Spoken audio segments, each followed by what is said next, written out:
মানে হঠাৎ করে আচমকা শারীরিক সম্পর্ক? হ্যাঁ, হঠাৎ করে আসতো। ওনার সাথে আমার এটা কোনোদিনও ছিল না, কিন্তু কি হতো, উনি আসলে ঘুমাতো আলাদা রুমে, কিন্তু হয়তো বা সকাল আজানের পরে বা আজানের আগে কোনো একটা টাইমে আমি ফিল করতাম যে উনি আমার বেডে আসছে। মানে হঠাৎ করে আচমকা শারীরিক সম্পর্ক? হ্যাঁ, হঠাৎ করে আসতো। আমার নাম শিমু। শিমু, শিমু বয়স কত আপনার? আমার বয়স 35। 35 বছর বয়স। আপনি আমার এই অনুষ্ঠান অনেক দিন যাবৎ শুনছেন, প্রায় 5-6 বছর যাবৎ শুনছেন নিয়মিত। যখন একেবারে প্রথম দিকে শুনতেন তখন কি ভাবতেন যে এই অনুষ্ঠানে একদিন আপনি অতিথি হবেন? না, এটা ভাবতাম না, শুনতে ভালো লাগতো তাই শুনতাম। রাইট। এবং মজার কিছু ঘটনা আছে ওনার অনুষ্ঠান শোনার, যেটা আমি অনুষ্ঠানটা শুরুর আগে ওনার কাছ থেকে শুনছিলাম। যাই হোক, সেটা আমি আপনাদের সঙ্গে শেয়ার না করে ওনাকে বরং ফ্লোর দিতে চাই। আমি আপনাকে বলবো যে একেবারে আরামসে গল্প করবেন আপনি, একেবারে নিজের বাড়িতে যেভাবে মানুষ গল্প করে, নিজের জীবনের ঘটনাগুলো বলে, দিল খুলে মন খুলে কথাগুলো বলবেন, ঠিক আছে? জি, শুরু করুন আপনি ছোটবেলা থেকে যেখান থেকে মনে পড়ে। আমার ফ্যামিলিতে হচ্ছে আমরা 4 ভাই 4 বোন। আমার আব্বু হচ্ছে বিজনেস করতো। জন্ম জেলা কোথায় আপনার? আমার জন্ম জেলা পিরোজপুর জেলা, মঠবাড়িয়া থানা। আচ্ছা আচ্ছা, ওকে। বাবা বিজনেস করতো ছোটবেলাতে, দেখেছেন আপনি? কয় ভাই বোন আপনারা? আমরা 8 ভাই বোন। আপনার পজিশন? আমার বড় হচ্ছে 2 ভাই 1 বোন। বড় 2 ভাই 1 বোন, আপনি 4 নাম্বার? জি, আমি 4 নাম্বার। আচ্ছা, বলেন। তো ছোটবেলা যেটা দেখতাম যে আব্বু বিজনেসের কারণে খুব একটা বাড়িতে থাকতো না, দেশের বাইরে বাইরে, মানে বাংলাদেশের মধ্যেই জেলায় জেলায় বলতে গেলে, বিশেষ করে একটুখানি ওনার বিজনেসটা বলি। ওই যে কাঠের বিজনেস ছিল, বড় বড় গাছ কেটে মানুষ দিয়ে কাটে আর কি, ওইগুলা টলার ভরে 4-5টা টলার 300 মণি 400 মণি ওইটা ঢাকায় নিয়ে আসা হতো। আচ্ছা, ঢাকায় আসা কাঠপট্টিতে ওটা দিত। আবার যাওয়ার সময় দেখা যেত মুন্সিগঞ্জ থেকে মিষ্টি কুমড়ার সময় মিষ্টি কুমড়া, গোল আলুর সময় গোল আলু, এগুলো আবার নিয়ে যেত আমাদের এলাকায় মঠবাড়িয়াতে। এইটাই ওনার বিজনেস ছিল। তো খুব বেশি বাবাকে কাছে পেতাম না, তো যতটুকু পেতাম বাবা খুব ভালোবাসতো আমাকে।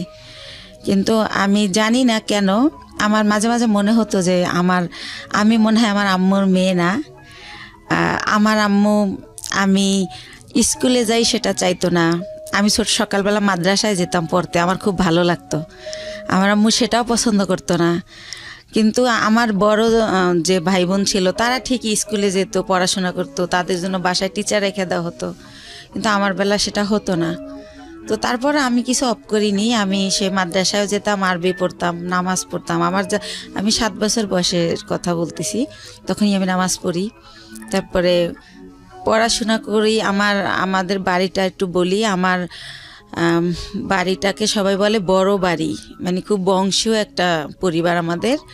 আমার এক দাদা ছিলেন কারিয়ানা পাস, সেজন্য সবাই বলতো কারি সাহেব ওনাকে, উনি চাচাতো দাদা। আর সে কারণেই আমাদের বাড়িতে একটা মসজিদ আছে। এই যে চ্যানেল আইতে রোজার সময় যে মসজিদের কারুকার্য দেখায়, সেখানে আমাদের মসজিদটা সারা বাংলাদেশের মধ্যে নাকি বিশ্বের মধ্যে, আমার এটা মনে নেই, পেপার আসছিল 10 নম্বর স্থান। এটা কি আপনাদের পারিবারিক মসজিদ? পারিবারিক মসজিদ, ছোট্ট একটা মসজিদ, বাট তার কারুকার্য আনকমন, অনেক আগের। সে কারণে এটা এভাবে হাইলার দেখানো হয়েছে। জি, তারপরে প্রাইমারি স্কুল আমাদের বাড়ির উপরেই। তো ওই স্কুলের আবার টিচার আমার ফুফুরাই, এরকম গভর্নমেন্ট স্কুল এটা।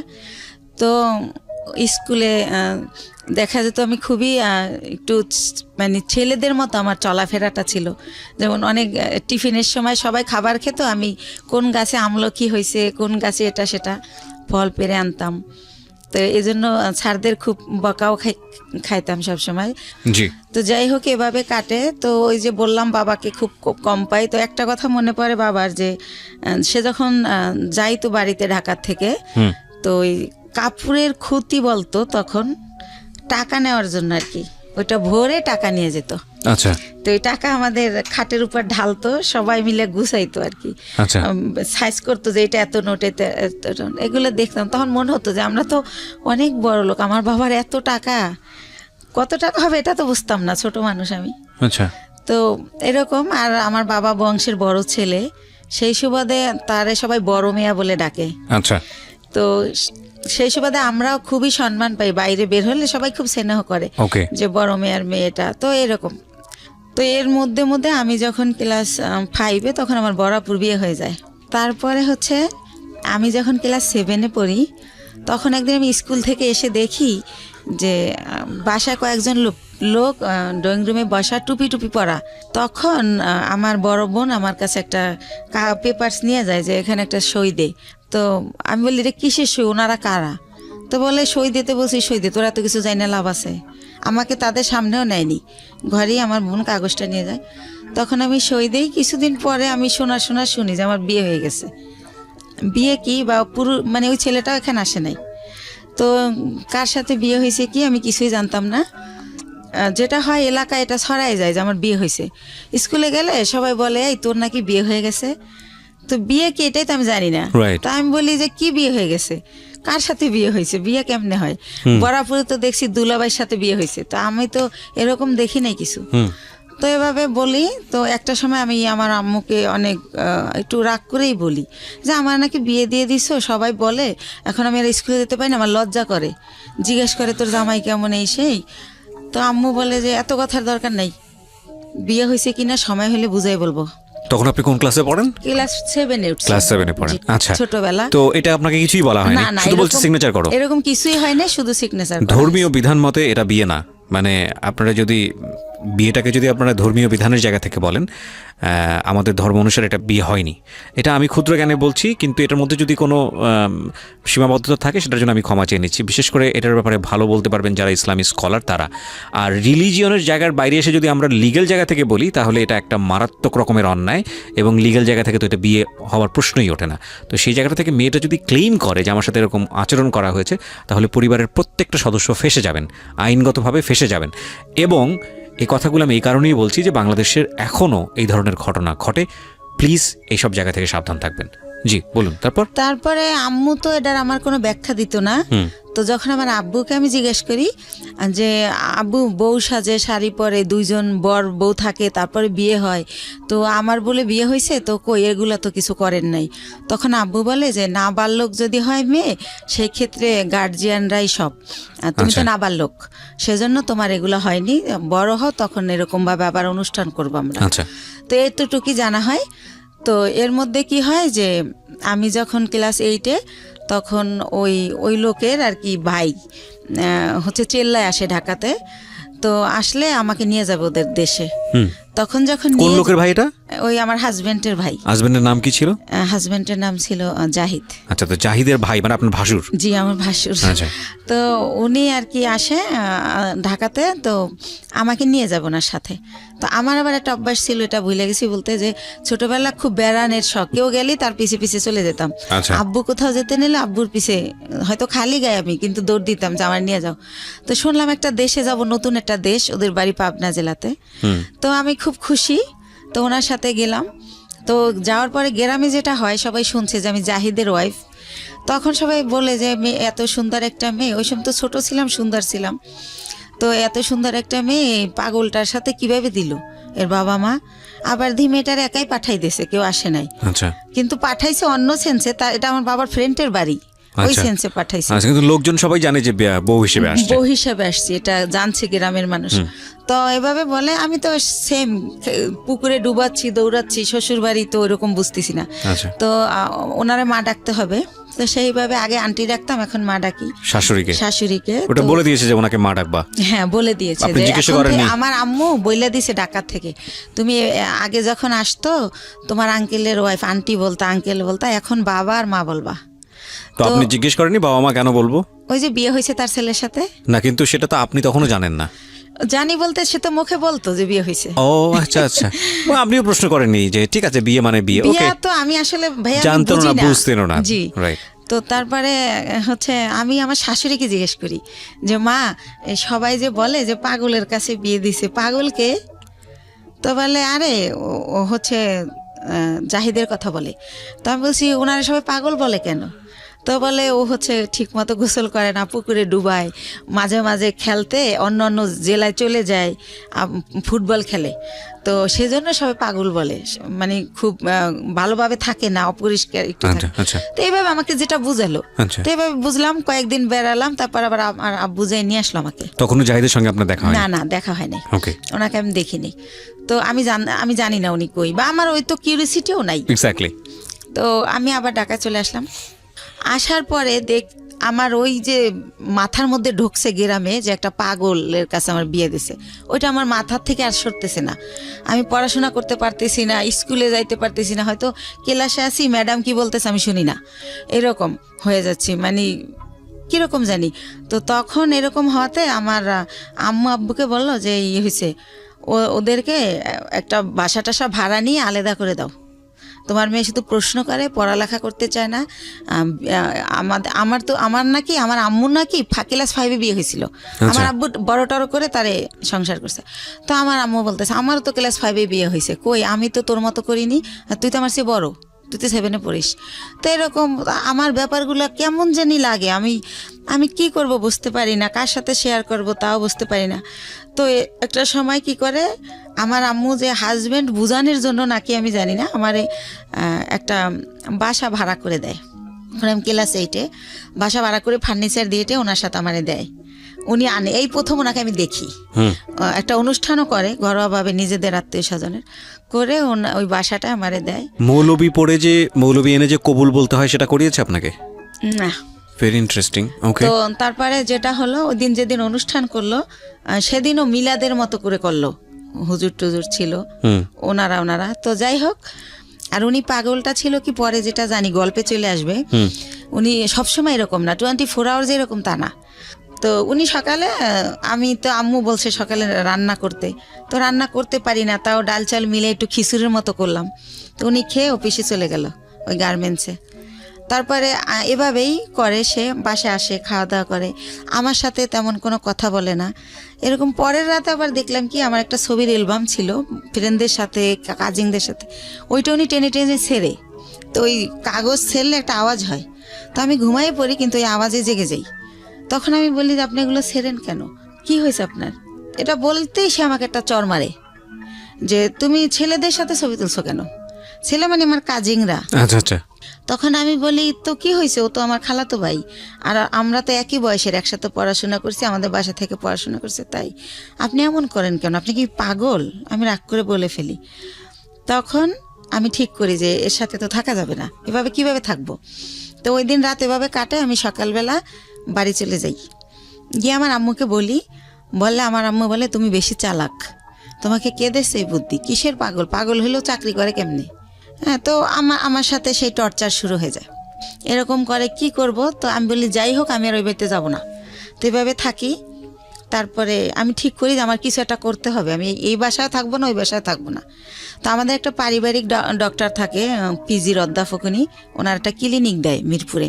তো আমি ওনার সাথে একদিন দেখা করে বলি আঙ্কেল আপনার এখানে আমার একটা কাজ দিবেন? তো বলে কি কাজ করবা তুমি, ছোট মানুষ? তো আমি বলি ওই যে প্রেশার মাপে কত কিছু করে, ইঞ্জেকশন দেয়, ওটা মানে শিখাবেন, আমি এগুলো পারবো। তা আমি এইতে তো অনেকটা তো আর ছোটো না। তো স্যার বলে, ওই আঙ্কেল বলে ঠিক আছে, এখানে চাকরি করলে আমাকে স্যার বলতে হবে, স্যার বলতে পারবা? হাসে আর বলে। আমি বলছি হ্যাঁ পারবো। তো ওইখানে কিছুদিন আমি শেখার পর আমি ওগুলো শিখে যাই, শেখার পরে আমার কিছু স্যালারি দেওয়া হয়, আর বেশি হচ্ছে আমার ভালো লাগে যে আমি ওইখানে টাইমটা পাস করতে পারি। আচ্ছা। তো এইভাবে চিন্তা করি। আপনি নিজের বাড়ি থেকে করছেন? হ্যাঁ, শ্বশুর বাড়িতে যাচ্ছেন না, ওই বাসায় আমি যাই না, তো বাবার বাড়ি থেকেই করছি, বাবার বাড়ির কাছেই, যেহেতু সেকেন্ড কলোনি থেকে মাজার খুব দূরে না। তো এভাবে করি। তো আমার বাবা জানতে চায় কেন করি, আমি বলি যে ডাক্তারি পোশাক, নার্সের পোশাক আমার ভালো লাগে, তো তাই করি, আমার খুব ভালো লাগতেছে। তো পড়াশোনার কি হবে, আমি বলছি না পড়াশোনা চলবে, সমস্যা নেই। তো এভাবে যাইতে থাকে।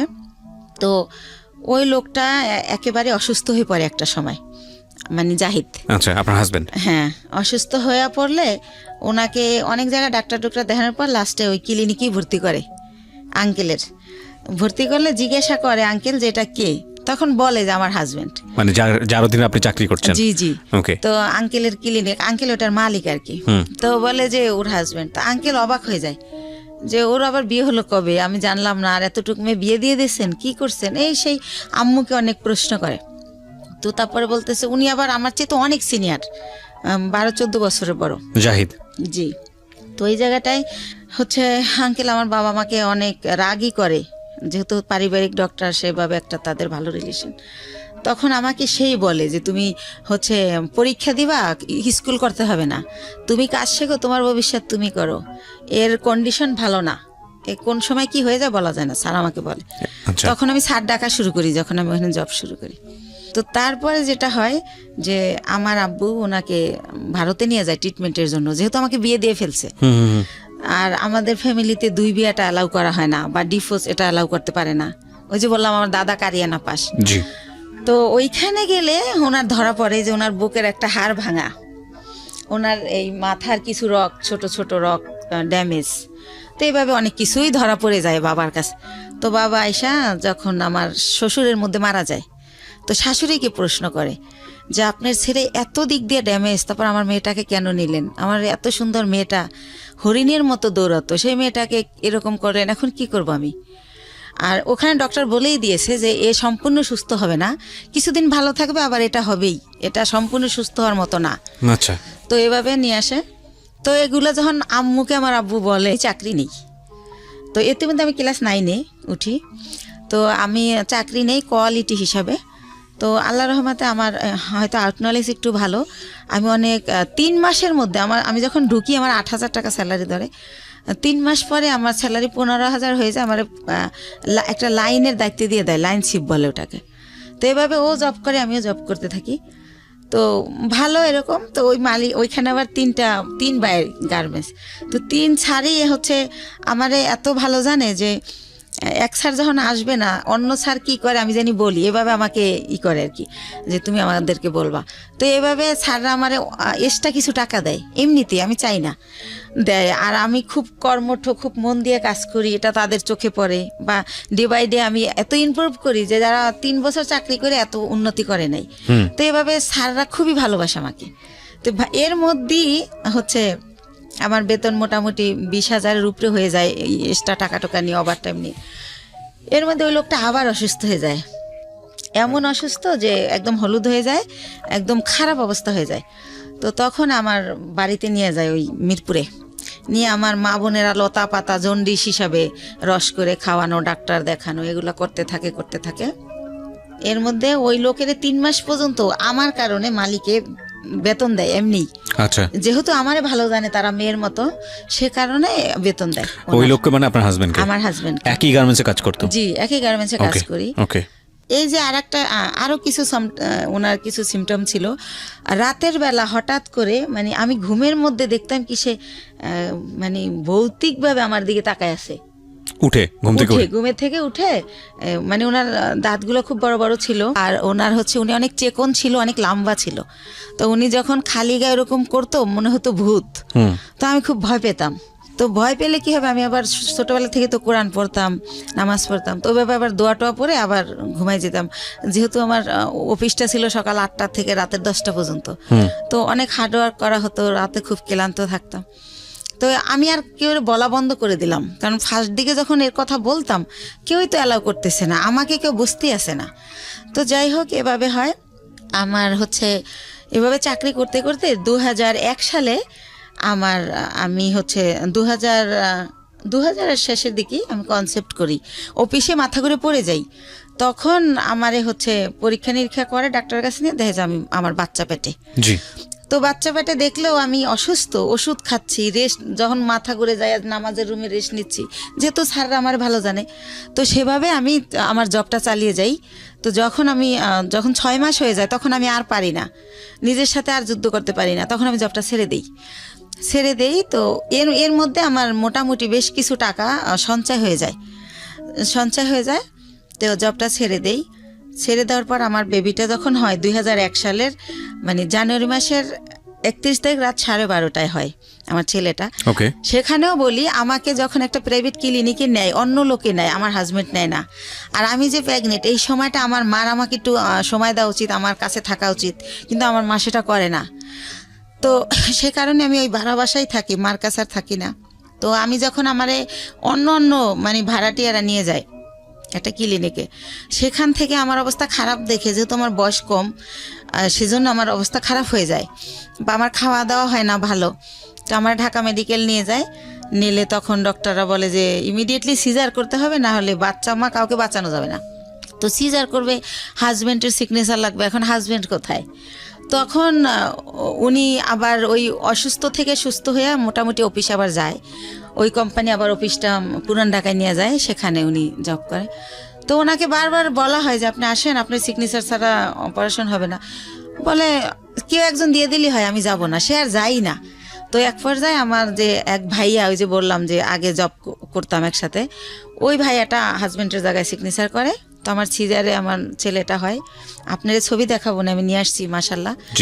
তো আমার ছেলেটা ডক্টর হচ্ছে এভাবে পা ধরে ঝুলায় বেডে গিয়া, যখন আমার বেডে দেওয়া হয়, আমার যখন সেন্স ফেরে, তখন বলে যে আপনার ছেলেটা অনেক মেধাবী হবে, আমি এত বছর এই জবে আছি, এরকম খুবই কিউট, খুবই স্বাস্থ্যসম্মত হয় বেবিটা, তো ওরে ডাক্তারি পড়াবেন, আমার রিকোয়েস্ট রইলো, এভাবে বলে কথা বলতে বলতে। তো হসপিটালে আমি 10 দিন থাকি, ওখানে রাখা হয় 7 দিন, কিন্তু যেহেতু আমি ছোট, তার মধ্যে সিজার হয়, এই জন্য 10 দিন রাখে। তো এর মধ্যে কি হয়, আমার মা যেদিন আমার সিজার হয় তার পরের দিন আমার মার বাসার একটা কাজের মেয়েকে পাঠিয়ে দেয়, কিন্তু আমার মা যায় না। তো কাজের মেয়েকে জিজ্ঞেস করি, লাখি আম্মু আসলো না? বলে যে তার শরীর ভালো না, জ্বর। তো লাখি আমার সাথে থাকে হসপিটালে। আর একটা বুয়া, বাচ্চার বয়স কত? না, আমার বাচ্চা তো মাত্র হলো, আমি হসপিটালে। ওকে, ঠিক আছে। তো আমার হসপিটালে তো একটা, আমি তো সিজারের, আমি তো বাচ্চার কিছু করতে পারবো না, সেজন্য এই খবর পেয়ে আমার মা লাখিকে পাঠায়, কিন্তু মা যায় না। তো 10 দিন পর আমার এই লাখি সহই আমার বাড়িতে নিয়ে যায়, আমার বাসায় নিয়ে যায়। তারপর আমার মা দেখতে আসে আমাকে। তখন আমি অনেক কান্না করে জিজ্ঞেস করি যে মা, তুমি কি সত্যি আমার মা? আমি হসপিটালে রইলাম, এত কষ্ট করলাম, তুমি আমার দেখতে আসলা না, এখন আসছো কেন? কয় আয়সা কি অন্যায় করে ফেলছি, একটু পরেই চলে যাব, আসছি তোমার বাচ্চার চুল কামাইতে হবে তাই। তো আমি তো বুঝি না চুল কামাইতে হয় বা কিছু একটা। তো উনি আমার বাচ্চার চুল কামায়, ওই দিন থাকে, তারপরের দিন আবার চলে যায়। তো এর মধ্যে আমার ওই যে ভাইয়াটা যে সিগনেচার দিছিল, সেই ভাইয়াটা আমার বেবিটাকে দেখতে আসে। আসার পরে আমি ওনার সাথে শেয়ার করি যে ভাইয়া, আমি তো এখন জব করতে পারবো না, জব করলে আমার বাচ্চা কার কাছে রাখবো? তাহলে আমার তো কিছু টাকা আছে, আপনি কি আমার টাকাটা নিয়ে কোনো ব্যবসা করতে পারেন, এরকম যে আপনিও ব্যবসাটা করলেন, আমারে কিছু দিলেন যাতে আমি চলতে পারি বাচ্চা নিয়ে। তো উনি আমার সবই জানে, আমার কষ্টের কথা। তো বলে আচ্ছা দেখা যাক কি করা যায়। তো উনি আবার 1 সপ্তাহ পরে এসে বলে, শিমু একটা ব্যবসা খুঁজে বের করছি। কি? এক্সেসরিজ ব্যবসা, গার্মেন্টসের মাল কিনে আমরা গার্মেন্টসে দিব। তো আমি তো বুঝি না এক্সেসরিজটা। তো উনি আমার বুঝাই বলে যে পলিথিন, কার্টন, লেবেল, হ্যান্ডটেক, এইসব। তো কত টাকা লাগবে ভাইয়া? তো বলে তোর কাছে কত টাকা আছে সেটা বল। তাই আমি বলি আমার কাছে মনে হয় 60-70 হাজার টাকা আছে, এটা হবে? তো বলে যে হ্যাঁ, এটা দিয়েই শুরু করি, প্রথম দেখি কি হয়। তো আল্লাহ রহমতে উনি শুরু করলে প্রায় আমার খরচও চালায়। এরপরে উনি 6 মাস পরে বলে যে প্রায় আমাদের পুঁজি হয়ে গেছে 3 লাখ টাকার মতো 6 মাসের মধ্যে। তো অনেক ভালো লাভ।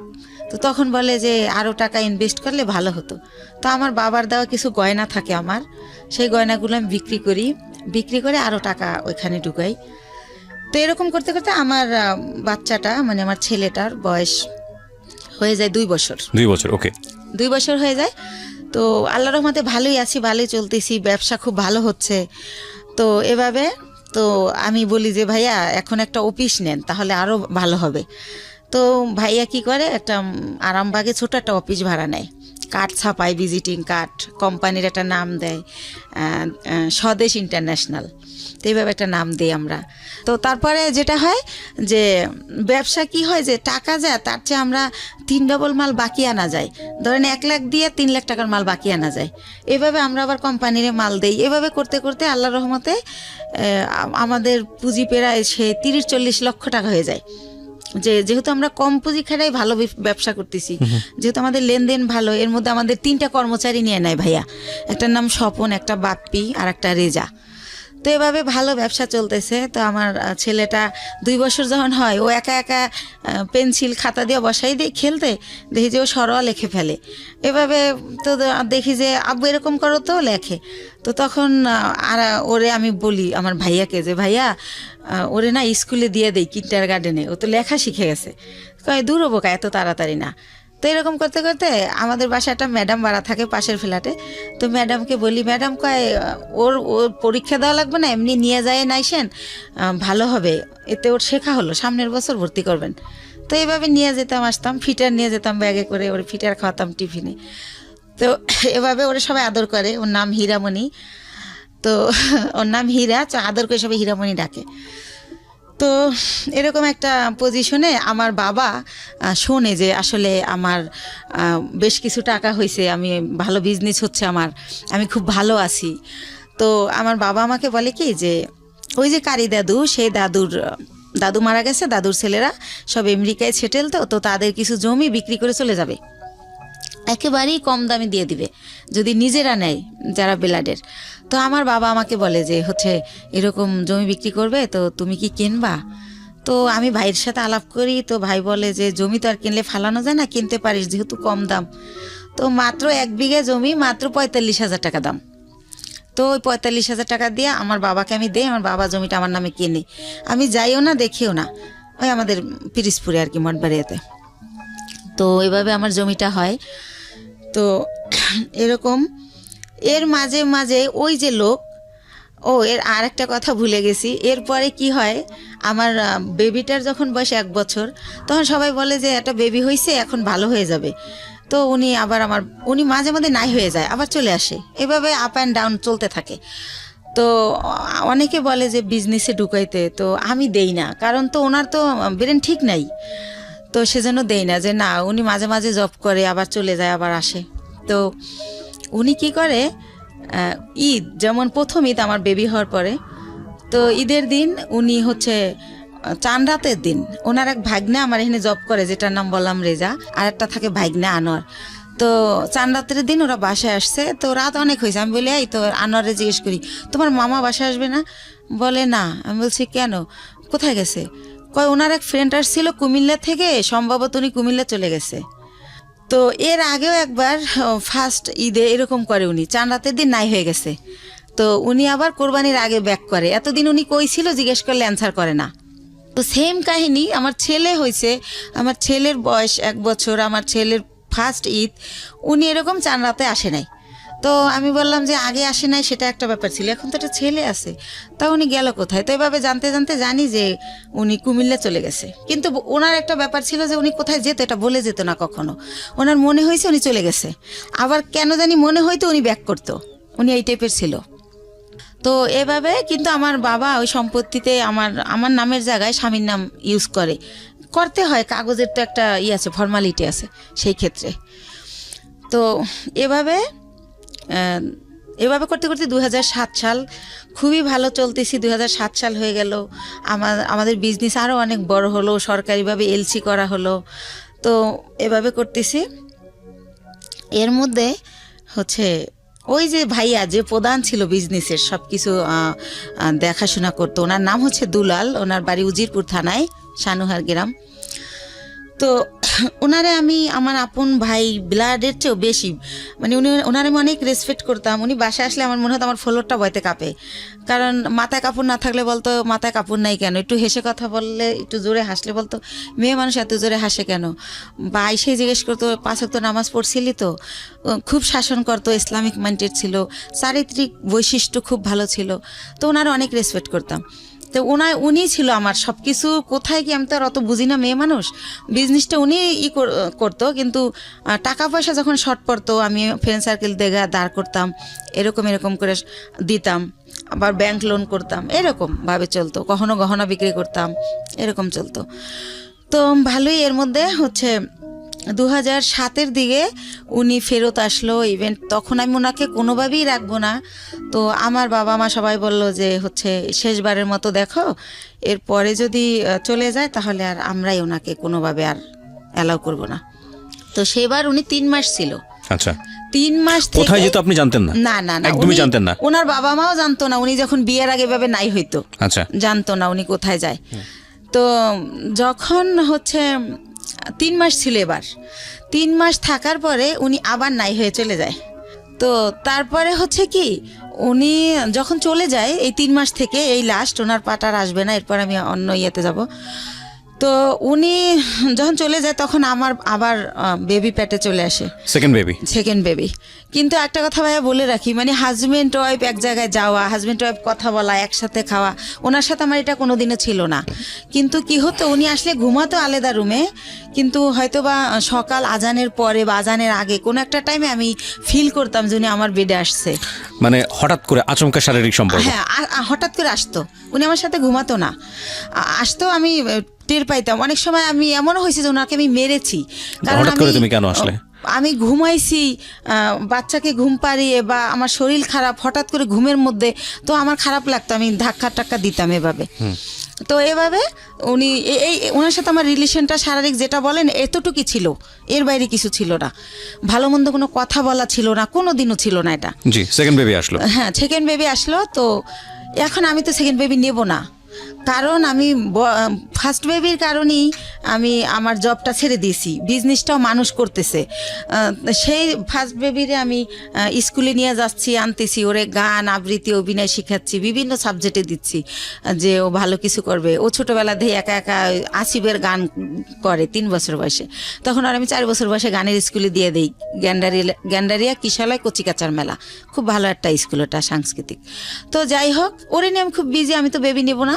তো এখন বেবি মানে নষ্ট করার জন্য অনেক জায়গায় যাই, কেউ নষ্ট করতে পারে না, নষ্ট করে না। যে আপনার সিজারের বেবি এমআর করলে আপনার ইনফেকশন হতে পারে, বিভিন্ন রকম ভয় দেখায়। তো তারপরে আমি হোমিও কিছু ওষুধ খাই, কেউ বলে কাঁচা আনারস খেলে নষ্ট হবে। তো যাই হোক, কোনোভাবে আমার বেবিটা নষ্ট হয় না, থেকেই যায়। থেকে যাওয়ার পরে ঠিক আছে, সেকেন্ড বেবি পেটে। তো এভাবে সেকেন্ড বেবিটা হয় 8 দিনে। ওই টাইমটাতে আমি অনেক অসুস্থ থাকি, এতটা অসুস্থ, 8 দিনে আমার 2 মাস থাকতে হয় হসপিটালে। তো ওই টাইমটাতে 2 মাস আমি যখন থাকি, ওই যে আমার ভাইয়া, সে আমার ব্যবসার টাকা দিয়ে তার ভাইকে বিয়ে করায়, তার বোনকে বিয়ে দেয়। এরকম করতে করতে আমি, আমার কর্মচারী যারা, তারা আমাকে জানায় যে ম্যাডাম, আপনার কিন্তু ঘরের ইন্দুরে বান কাটতেছে, আপনি কিন্তু শেষ হয়ে যাচ্ছে সব, টেরও পান না আপনি। তো আমি বুঝি না, ইনডাইরেক্টলি বলা এত কথা আমি বুঝি না। এই ভাইটা কে ছিল আপনার? ওই যে আমার যে বিজনেস করতো, টাকাগুলো আমি দিতাম, বাট সে বিজনেসটা আপন ভাই তো না? না না। তাহলে উনি আমাকে বোন ডাকছিল, আর আমার বড় ভাইয়ের নামে ওনার নাম। ওকে, সেই সুবাদে ওনার আমি ভাই বলি। ঠিক আছে। তো এইভাবে, তো আমি এগুলো শুনলে ওনার আমি এত বিলিভ করি যে এত বছর সে আমার বিজনেসটা, সে 60,000 টাকা পুঁজি থেকে আল্লাহ রহমতে এখন 40-50 লক্ষ টাকার বিজনেস। সে যদি আমার ভালোই না বাসতো, এটা তো হতো না। আর আমার ছেলেটাকে প্রচণ্ড রকম ভালোবাসে, মানে সে ডিউটিতে থাকলেও বারবার ফোন দিয়ে জিজ্ঞেস করে। ও এর মাঝে যখন ফোন বের হয়, সে আমার ফোন কিনে দেয় আমার ছেলের খবর নেওয়ার জন্য, আমি ফোন ইউজ করি, এরকম অনেক কিছু হয়ে যায়। তো যাই হোক, একটা সময় কি হয় যে 2011 সালের দিকে সে আমার শুধু বলতে থাকে আমার বিজনেসে লস, সিগনেট তোমার টাকা মেরে দিছে, অমুক জায়গায় এত লাখ টাকা, অমুক জায়গায় 7 লাখ, 3 লাখ, এগুলো বলে। আমি যে ফ্ল্যাট ভাড়া দিব, সে আমার ভাড়াও ঠিক মতো দিতে পারতেছে না। তারপর আমার যত টাকা থাকে ওটা দিয়ে উনি ফ্ল্যাট কিনে ফেলার কারণে আমার ব্যবসার পুঁজি শেষ হয়ে যায়, কিন্তু উনি আমার সেটা বলে না। তো এর মধ্যে বাপ্পি যখন বলে, ওনার আমি যখন জিজ্ঞেস করি যে ভাই, ওনার আমি ভাই বলেই ডাকতাম, আর উনি আমার ভাই ভাইকেই কথা বলতো। তো ভাই, একটা সত্যি কথা বলবেন, একজনকে শুনলাম আপনি নাকি আমাদের জন্য একটা ফ্ল্যাট কিনছেন। আমি আমাদের জন্য বলি, আমি উনি কিনছে ওটা বলি না, আমাদের জন্য একটা ফ্ল্যাট কিনছেন। তখন হাসে আর কয়, এই গুলশান একটা ফ্ল্যাটের দাম জানিস? কিসের ফ্ল্যাট কিনছি গুলশানে? তুই ভুল শুনছিস। তো এর মধ্যে আবার সে আমার একটা সান্ত্বনা দিল যে রিভার ভিউতে 6 শতক জমি কিনছি তোর আর আমার নামে। হয়তো ওইটা কেউ শুনছে, বাপ্পিরে বলছিলাম, মনে হয় বাপ্পি তোরে ওইটা উল্টাভাবে বলছে। তো আমি ভাইয়ের কথাই বিশ্বাস করলাম, বাপ্পির কথা আর বিশ্বাস করলাম না। বাপ্পি আমাদের শুরু থেকেই কর্মচারী। তো যাই হোক, এভাবে 12 সালে দেখি যে আমার হচ্ছে মানে এমন অবস্থা হয়ে যাচ্ছে, সে 2-3 মাসের ভাড়া একসাথে দিচ্ছে। তারপরে সে হঠাৎ করে বলল যে আমি তো দেশে যাব, আমার বাড়িতে একটু কাজ আছে, জমি জমার ব্যাপারে, আমি 2 দিনের পর চলে আসব। সে বাড়ি গিয়ে 22 দিন হয়ে গেছে যখন সে আসে না, আর আমি ফোন দিলি বলে এই তো ভাই কাইলে আসবো, পরশু আসবো, এরকম করে। এদিকে কর্মচারীরা বলে যে যাদের থেকে আমরা মাল বাকি আনি ওরা টাকার জন্য তাগেদা দিচ্ছে, আবার আমরা যেখানে টাকা পাবো সেখানে ওরা গেলে টাকা দিচ্ছে না, যে টাকা তো দেবো দুলালের কাছে। তো এভাবে আমি একদিন অনেক কান্নাকাটি করি, ভাই আপনি আসেন না কেন, এরকম এরকম অনেক কিছু বলি। এর মাঝে আমাদের ডিএসএস একটা অফিস নেয়, ওই অফিসটা ছেড়ে আরামবাগেরটা। তো আরামবাগেরটা আমি চিনতাম, ডিএসএস অফিসে আমি কোনোদিন আসি নাই, কারণ যেহেতু ছেলেদের কাজ কারবার সবাই পুরুষ মানুষ, ভাই চাইতো না যে আমি আসি, তো আমি আসতাম না। তো আমি অনেক কান্নাকাটি করি যে ভাই আমার কি সব কিছু শেষ হয়ে গেল, আমার স্বামী দিয়ে আমি সুখ পাইলাম না, আমি চিন্তা করছিলাম আমার ছেলেটাকে আমি মানুষ করব, আপনি তো সবই জানেন আমার জীবনের, এখন আপনি কোথায় গিয়ে লুকাই রয়েছেন, আমার কি হবে এখন, আমি কোথায় যে দাঁড়াবো। তো এভাবে অনেক কান্নাকাটি করার পরে বলে কি যে আচ্ছা ঠিক আছে আমি 2 দিন পর আসতেছি। এরকম করতে করতে সে 1 মাস থাকে। 1 মাস থাকার পর আমি জানতে পারি যে সে বিয়ে করছে দেশে, সেজন্য সে আসে না। তো সে 1 মাস পরে সে বউ নিয়ে এসে ওই গুলশান ফ্ল্যাট কমপ্লিট হয় নাই দেখে সে লেট করতেছিল বাড়িতে। তো যখন সে নিউজ পায় যে ফ্ল্যাট কমপ্লিট, তখন সে বউ নিয়ে ওই ফ্ল্যাটে ওঠে, কিন্তু টাকা কিন্তু তার একটা পয়সাও ছিল না, টোটাল টাকাই কিন্তু আমার ছিল। জি। সে ওঠার পরে আমি ওইটাও বাপ্পির কাছে জানি। আমি যখন জিজ্ঞেস করি ভাই আপনি কোথায় উঠছেন, সে আইসা বলে যে আমি তো এরকম আমারে বলে যে আমি তো বিয়ে করছি, বউ নিয়ে কি তোর বাসায় উঠবো না চম্পার বাসায় উঠবো, তার বোনের নাম বলে। এই চম্পাকেও সে বিয়ে দেয় আমার অর্থ দিয়েই, এটা আমি পারমিশনই দিছিলাম, কিন্তু সে যত টাকা খরচ করছে অত টাকা খরচ করতে আমি বলছিলাম না। তো যাই হোক, আমি বলি যে না আমাদের বাসা আপনার বউ নিয়ে উঠবেন কেন, এটা কেমন দেখা যাবে, আপনি চম্পার বাসায় ওঠেন। কারণ তার প্রতি তো এর মধ্যে আমি বিরক্তি, সে আমার সাথে যা করতেছে ঠিক করতেছে না। তো পরে আমি জানতে পারি যে সে আসলে নিজের ফ্ল্যাটই ওঠে। তো ওঠার পরে আমি তখন তারে বলতে থাকি যে ভাই আমি আপনি যে 1 মাস ছিলেন না, আমি অনেক টাকা লোন করছি, এটা দিতে হবে, আপনি আমার তাড়াতাড়ি টাকা দেন। আমি টাকার জন্য তার খালি প্রেশার ক্রিয়েট করতে থাকি যে আমার কত টাকা আছে, আমার হিসাবটা দেন। তো আরেকটা কথা বলে রাখি, সে আমার একটাবার বলে কি ডিএসএস অফিস নেওয়ার আগে যে 20 লক্ষ টাকা না দেখাইলে গভর্নমেন্ট আমাদের এলসি করতে দিবে না। তো সেই ক্ষেত্রে আমাদের তো এখন 20 লক্ষ টাকা নাই ব্যাংকে, মনে হয় 10 লাখ টাকার মতো আছে। তো ব্যাংক এশিয়াতে চম্পার একটা অ্যাকাউন্ট আছে, ওর 10 লাখ টাকা আছে, তো আমাদের টাকাটা ওর অ্যাকাউন্টে ওরে দিয়ে জমা দেওয়াই, তাহলে 20 লাখ টাকা দেখাইলে আমাদের এলসি দেবে, তাহলে আমাদের ব্যবসাটা অনেক বড় হবে, আমাদের খুব রিসেন্টলি তোদের আমি ঢাকায় ফ্ল্যাট কিনে দেবো, এইভাবে বলে। তো বলার পরে আমি আমার নামে থাকে ওই যে 10 লাখ টাকা থাকে ওটা আমার নামে থাকে, তো ওইটা আমি উঠাই দিলে ওইটা উনি চম্পার অ্যাকাউন্টে দেয়, উনিও হয়তো শুনবে এটা। তো দেওয়ার পরে দেখেন আমার টাকাটা চম্পার হয়ে গেল। তো সেভাবে এক এক করে আমার সব কিছু এরা দখল করে নিছে। তো এর মধ্যে আমার ছেলেটা তো মাশাআল্লাহ বড় হয়।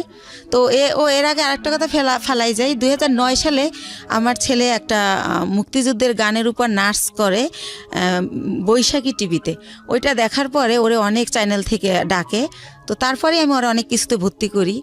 তারপরে হচ্ছে ও 2009-এর শেষের দিকে বাংলাদেশ টেলিভিশনে একের পর এক প্রোগ্রাম করে। তো এই যে আমার টানাপোড়ের কারণে, আমি ছেলেকে নিয়ে দৌড়ানোর কারণে, আর আমার তো বিশ্বাস ছিল যে ভাই আমার সাথে বিশ্বাসঘাতকতা করবে না। তো এভাবে আমার ছেলের এই যে গান অভিনয় করে, নাটক বন্ধ করে দিই। ঠিক আছে, বড় ছেলে না দুই ছেলে? বড় ছেলেটা, ছোটটা না, ছোটটা ঘরেই থাকে, ওরে কোথাও নেই না, ও হয় ছোট, ওর ওই হিস্ট্রি বলবো না, চোখ ফোটে না, 7 মাসের সময় বের করে ফেলতে হয় আমার অসুস্থতার কারণে। কেন বলবেন, এটা আপনার লাইফের অনেক বড় পার্ট, এবং এই অপ্রাপ্ত বয়স্কে যে বাচ্চাটা হলো, এই বাচ্চাটার জন্য তো ভবিষ্যৎ অন্ধকার হয়ে যাওয়ার মতো অবস্থা, এবং আপনার জন্য সেটা অনেক বড় রিস্কি ছিল বলেছেন আপনি। ইনফ্যাক্ট এতটুকু বলা ঠিক আছে। আচ্ছা ঠিক আছে। তো যাই হোক, আমি বলছিলাম না যে 2 মাস ছিলাম হসপিটালে, তো এই জন্য ছোট ছেলেটাকে কোথাও নেও না, কিছু শিখাইও না, বড় ছেলেটাই। তো এর মধ্যে হচ্ছে যেটা হয় যে আমি এখন 2 ছেলে নিয়ে কি করব। এর মধ্যে 8 সালের পরে আমার স্বামীর সাথে টোটালি আমার আর মানে কোনো খোঁজ কেউ দিতে চাইলে আমি নেই না, বা আমি এমন জায়গায় বাসা ভাড়া নেই যে সে জানি নাচে নেই, কারণ তার যে সিমটম এগুলো যেন আমার ছেলেরা না দেখে, আমার ছেলেরা জানি ভালোভাবে মানুষ হয়, আমি ওদেরকে মানুষ করব। তো এইভাবে যখন আমাকে নিঃস্ব করে দেওয়া হয়, দুলাল ভাই সব কিছুই সে আমাকে দেবে বললে নিখোঁজ হয়ে যায়। কিছুই দেয় না। আপনার বিজনেস সমস্তটুকু নিয়ে সে নিখোঁজ, একদম নিখোঁজ। সবকিছু যখন নেওয়া শেষ, যতদিন বাকি ছিল ততদিন আমাকে আশা দিত যে এই তো সামনের মাসে তোরে 7 লাখ টাকা দিতেছি, এভাবে আশা দিত, তা 3 লাখ টাকা দিতেছি। পরবর্তীতে আর আমার কিছুই দেয় না, সে নাই হয়ে যায়।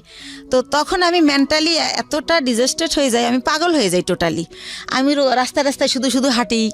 আমি সেই গ্যান্ডারের থেকে বুদ্ধিজীবী শহীদ মিনার যায় 34 মাস দুপুরবেলা রোদ্রে আকাশের দিক তাকায় কান্না করি আর আল্লাহর সাথে কথা বলি, আকাশের সাথে কথা বলি যে আল্লাহ তুমি বিচার করো, আল্লাহ আমার অপরাধটা কি? আমার বাবা মামার দিকে তাকাইলো না, আমি অনেক কষ্ট করে একটা বিজনেস করলাম, একজনের বিশ্বাস করলাম, সে এটা করলো, আমার স্বামী এটা করলো, আমার অপরাধটা কি? মানে এটা আমি কারে জিজ্ঞেস করবো পাই না, তো আমি আকাশের কাছে জিজ্ঞেস করি, আকাশের দিক তাকাই তাকাই কান্না করি আর বলি।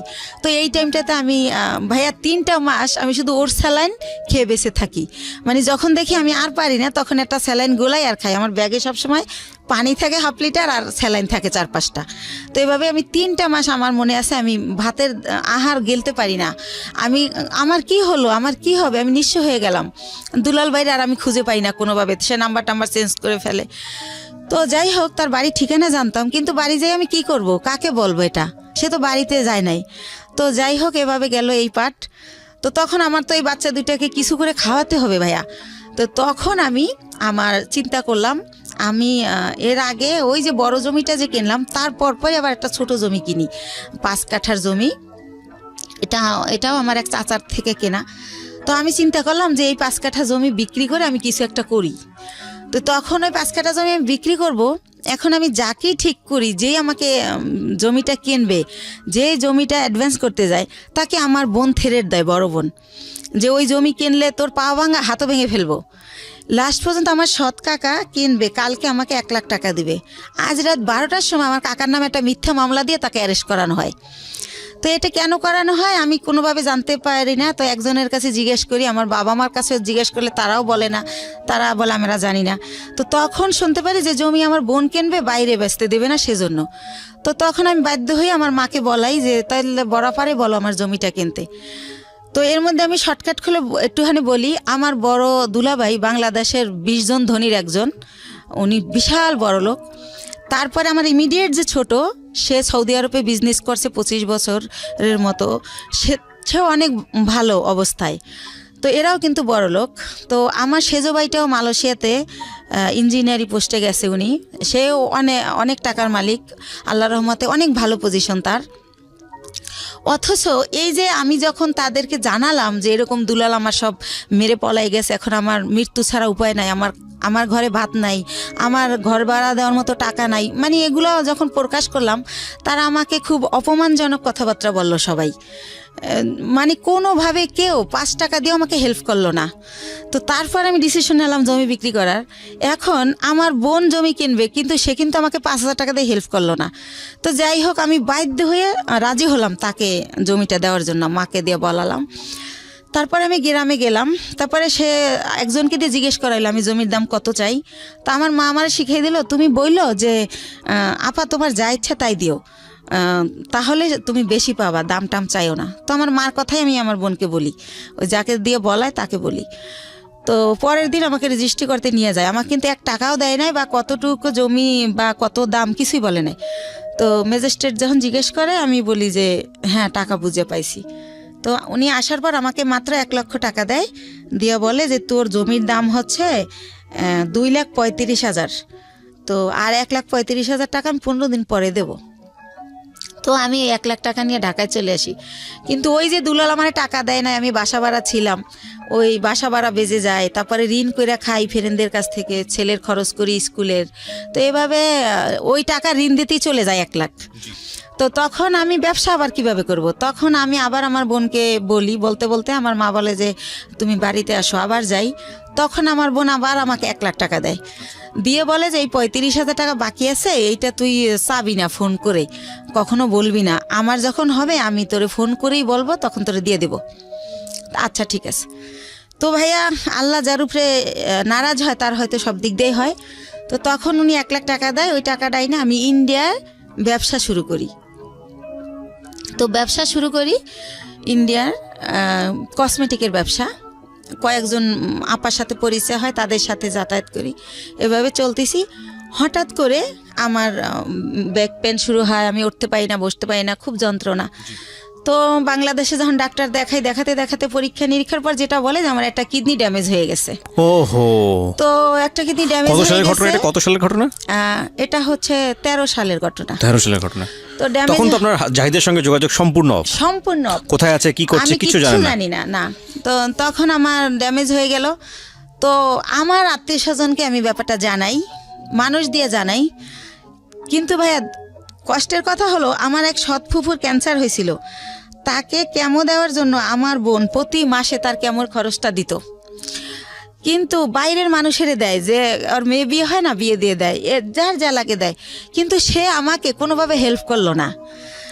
হেল্প না করলে আমার যে পুঁজিটা ছিল ওইটা দিয়া, আরেকটু বলি, তো বাংলাদেশে বলে ড্যামেজ হয়ে গেছে, তো আমার অনেকে বলে যে ইন্ডিয়ার ডাক্তার ভালো, ইন্ডিয়াতে দেখাও।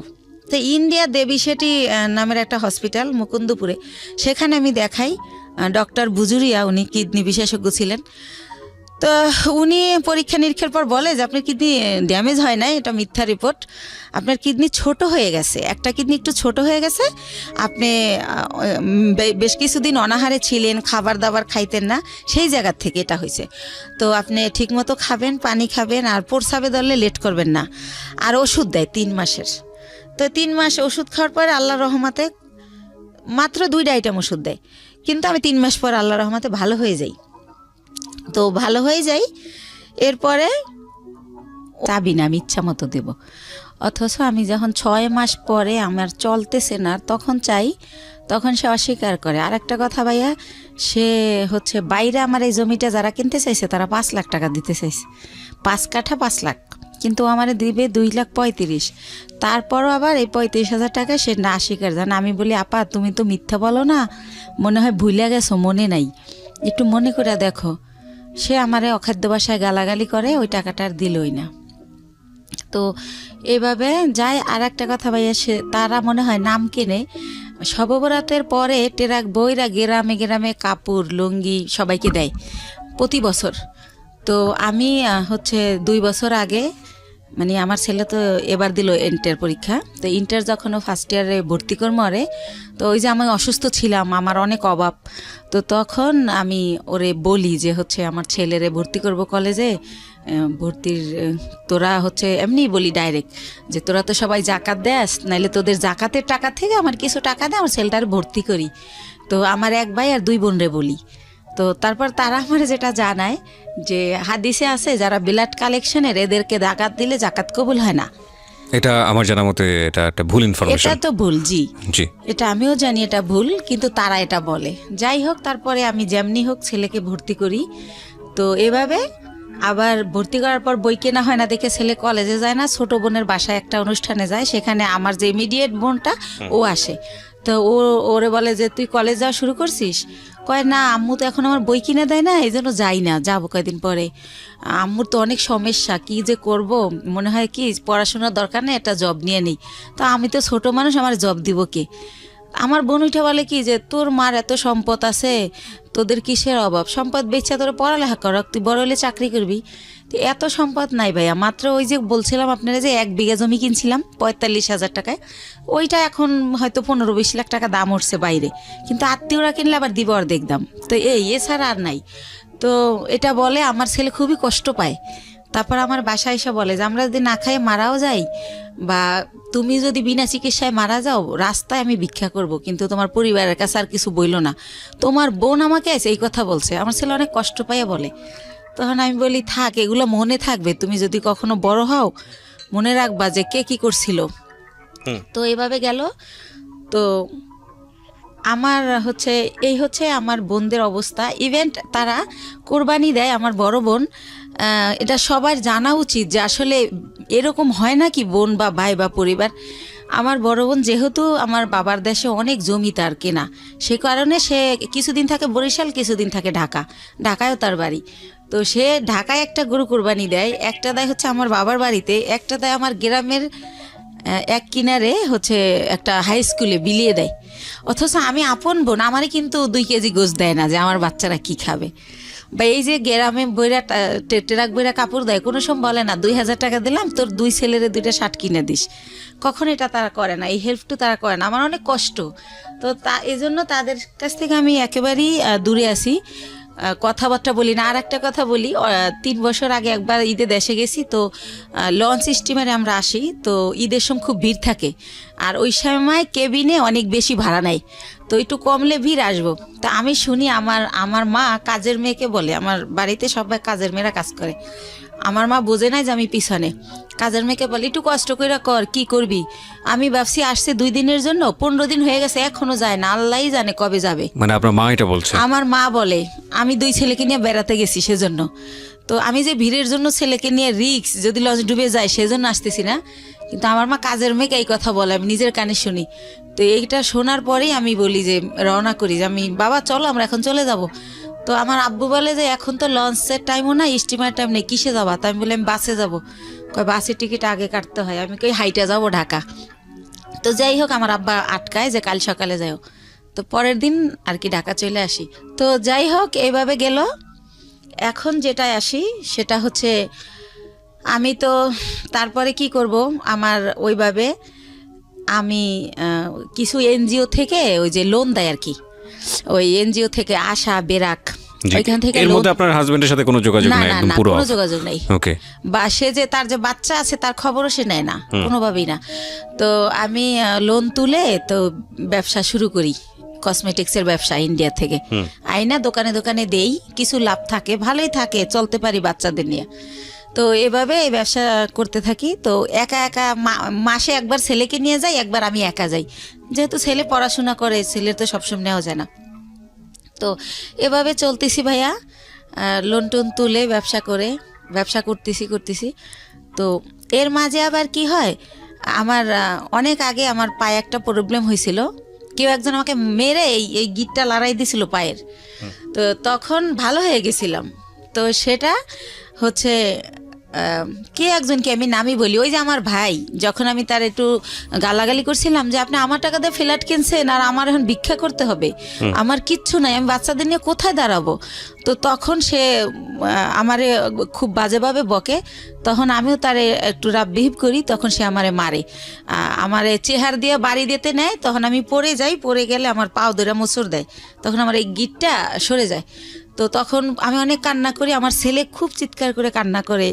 আমার ছেলেকে আমি এত আদর করি, মানে কি বলবো, আর আমার ছেলে ওরকম।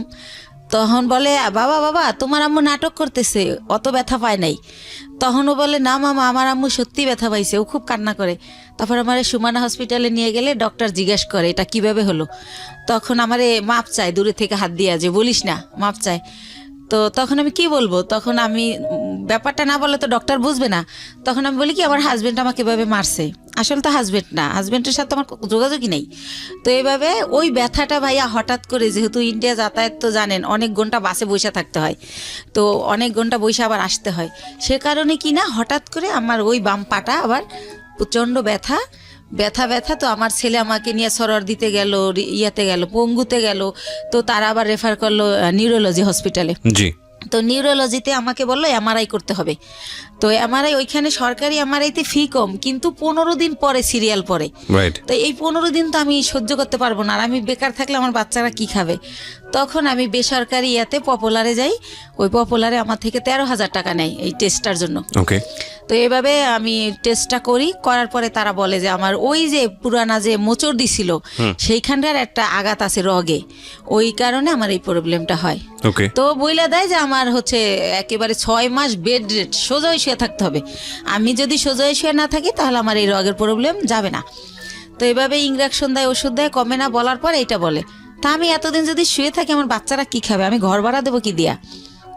তো তখন আমার বাচ্চা সবাই কাছে এটা বলে যে আমার মার এই অবস্থা, খুবই কান্নাকাটি করে। তার বাবার নাম্বার জানি কার কাছ থেকে সংগ্রহ করে তারেও ফোন করে যে আম্মু এরকম হসপিটালে ভর্তি। তো কোনো জায়গা থেকে কেউই আসে না, আল্লাহর রহমতে কেউই হেল্প করে না। তো আমার পরিচিত যারা আর কি, যাদের সাথে একসাথে বিজনেস করতে যাই, ইন্ডিয়া যাই আসি, অনেকগুলো মহিলা, আমরা সবারই যার যার সংসারের প্রবলেম, তারা এটা করে থাকে।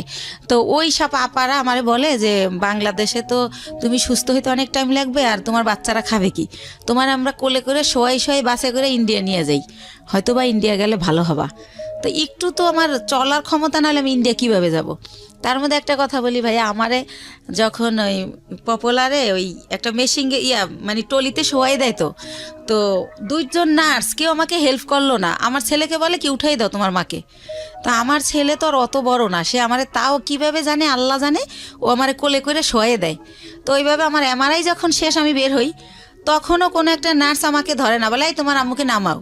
তো আমার ছেলে আমাকে জায়গায় নামাইতে গিয়ে ছেড়ে দেয়, মানে আমার ভার বহন করতে পারে না। তখন ভাইয়া ব্যথার মধ্যে আরও ব্যথা পাই, তো এত চিৎকার করতে থাকি। তখন ছেলে নিজের অপরাধী ভাবে যে আম্মু আমি তো আর ব্যথা দিলাম। তখন ওরে ঠান্ডা করার জন্য আমি বলি না কিছু হয় নাই, এমনি তো আমার ব্যথা তো এমনিই করে, তোমার জন্য না। তো আবার আমার সরর দিতে নিয়ে যায়, নিয়ে গেলে কি হয় ওখানে ইমার্জেন্সিতে একটা সাথে সাথে হাড়ের মধ্যে ইঞ্জেকশন দেয়। ওই ইঞ্জেকশনটা দিলে ব্যথাটা একটু কমে, এটা ও জানে, কয়েকবার নেছে। তো ও আমার আর ওই থেকে পপুলার থেকে বাসায় না নিয়ে যায় সরর দিতে। ওকে। তো ওই দিন ওইভাবে যাওয়ার সময় যাই, যে সিএনজিটা দিয়ে নিয়ে যায়, তো ওই সিএনজি ড্রাইভারকে আমার ছেলে বলে, যেহেতু আমার ছেলে ছোট মানুষ, আমার বাসা থাকে তখন লেক সিটি হাউজিংয়ে, এবলক রোড নাম্বার 1 ওই বাড়িতে থাকি। তো বলে কি যে আঙ্কেল আপনার গাড়ি কোন দিকের? তো বলে এই যে মোহাম্মদপুর 3 রাস্তার। তো বলে কি যে আম্মুরে তো প্রতিদিন সন্ধ্যা ইঞ্জেকশন দিতে নিয়ে যেতে হয়, নিউরোলজিতে অথবা সরার দিতে প্রতিদিনই, মানে কয় ঘন্টা পরে জানি আমার ব্যথাটা বেড়ে যায়, আমার এটা মনে নাই। তখন বলে যে আপনি যদি নাম্বার দিয়ে যেতেন, ফোন দিলে আপনি এসে একটু নিয়ে যেতেন আমাদের, নাইলে আমি আম্মুরে রাইখা গাড়ি আনতে যাই, ড্রাইভাররা ভিতরে আসতে চায় না। তো এইভাবে ওই আমার ছেলেই নাম্বারটা নেয় ওই ড্রাইভারের। তো তারপরে পরের দিন হচ্ছে আমার নিউরোলজিতে ওই যে রিপোর্ট নিয়ে যেতে হবে এমআরআই, যে আমার কি পজিশন দেখাইতে। তো উনি ফোন করে, আমার ছেলে আসে, তো যাই। তো গেলে কি হয়েছে, সরকারি তো সিরিয়াল থাকবেই। তো আমার ছেলে বলে আঙ্কেল আপনি কি একটু ওয়েট করে আমাদের নিয়ে যাবেন আবার বাসায়? ঠিক আছে বাবা নিয়ে যাব। তো উনি বসে, তো দেখি আধা ঘন্টা, তারপর আমার সামনে আরও 5 জন। তো আমি ফোন দিয়ে বলি যে ভাইয়া আপনি চলে যান, আমার অনেক লেট হবে। তো উনি বলে যে না আমি বসি, আপনি আবার পরে সিএনজি কোথায় পাবেন, তাছাড়া তো আমি আপনার সবসময় নিই। উনি ইচ্ছা করেই থাকে। তারপরে হচ্ছে এই লোকটা কি করে যে বসে থাকে। তো আমার যখন সব কাজ শেষ আমি আসি, তো আমি তো হুইল চেয়ারে থাকি, তখন আমি পায়ে হাঁটতে পারি না ভাইয়া, হুইল চেয়ারে আসি ওই গাড়ি পর্যন্ত। এখন ওই গাড়ি পর্যন্ত হুইল চেয়ার নামানো যাবে না, সিঁড়ি। তো সেজন্য আমার ছেলে তো আমার কোলে করেও নিতে পারতেছে না। তো আমার ছেলে বললো আঙ্কেল আপনি একটু আমার আম্মুর এক সাইড দিয়ে হাত ধরেন, আমি এক সাইড দিয়ে ধরি। তো এইভাবে আমার নিল। তা আমার বাসায় যখন নামাই দিল, আমি চিন্তা করলাম লোকটা প্রায় 1-1.5 ঘন্টা বসে আসিল। তো উনি তো এতক্ষণে অনেক টাকা মারতে পারতো। এমনি আমার যাতায়াত ভাড়া হয় 400 টাকা নিউরোলজি থেকে আমার বাসা যেহেতু মোহাম্মদপুরে। তো আমি ওনার একটা 1000 টাকার নোট দেই। তখন উনি বলে আপা আমার কাছে ভাঙতি নেই, আমি প্রথম আপনাকে নিছি। তো আমি বলি ভাইয়া ভাঙতি লাগবে না, পুরাটাই আপনাকে দিছি, আপনি তো অনেকক্ষণ বসেছিলেন।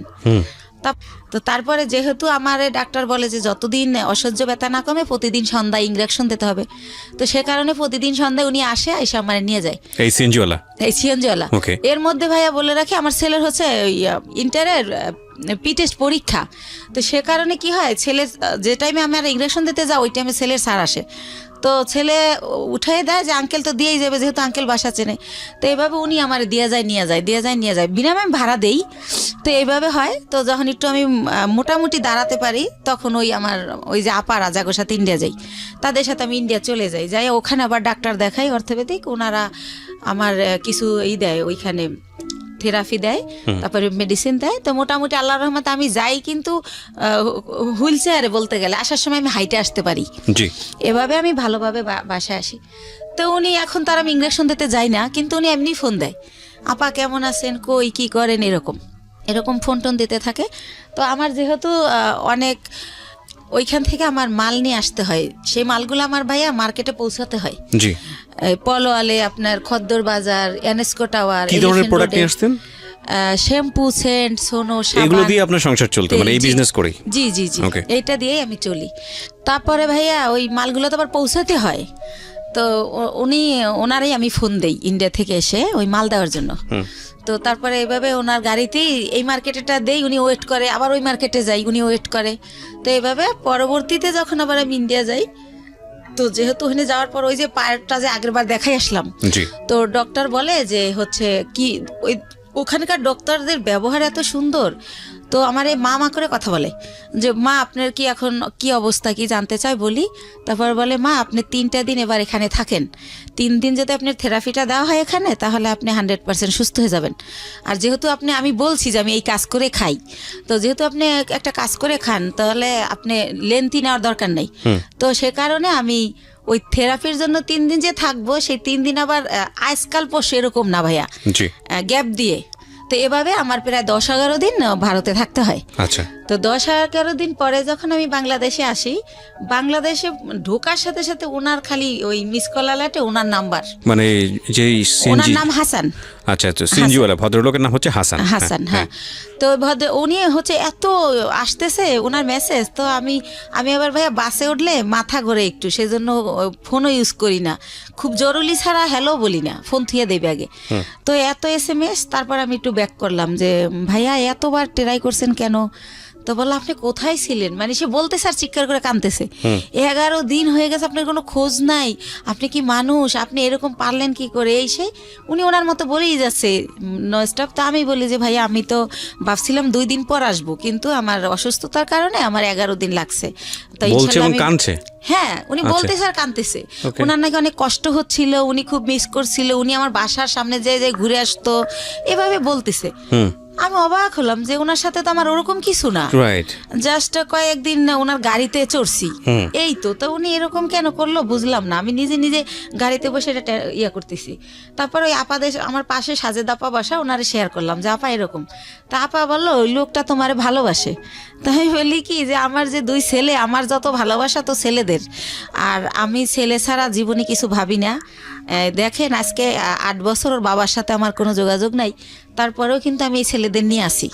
আর এখন তো ধরতে গেলে বুড়োই হয়ে গেছি, এখন আর ভালোবাসা টাসার কোনো দাম নাই। এরকম মনে হয় এমনি বলে বা কিছু একটা, আপার সাথে এইভাবেই কথা হলো। তারপরে পরের দিন অ্যাজ ইউজুয়াল ওই যে আমার তো মাল দিতে যেতে হবে, আমি যেদিন আসি তার পরের দিনই মাল না দিলে তো আমার টাকা দিবে না।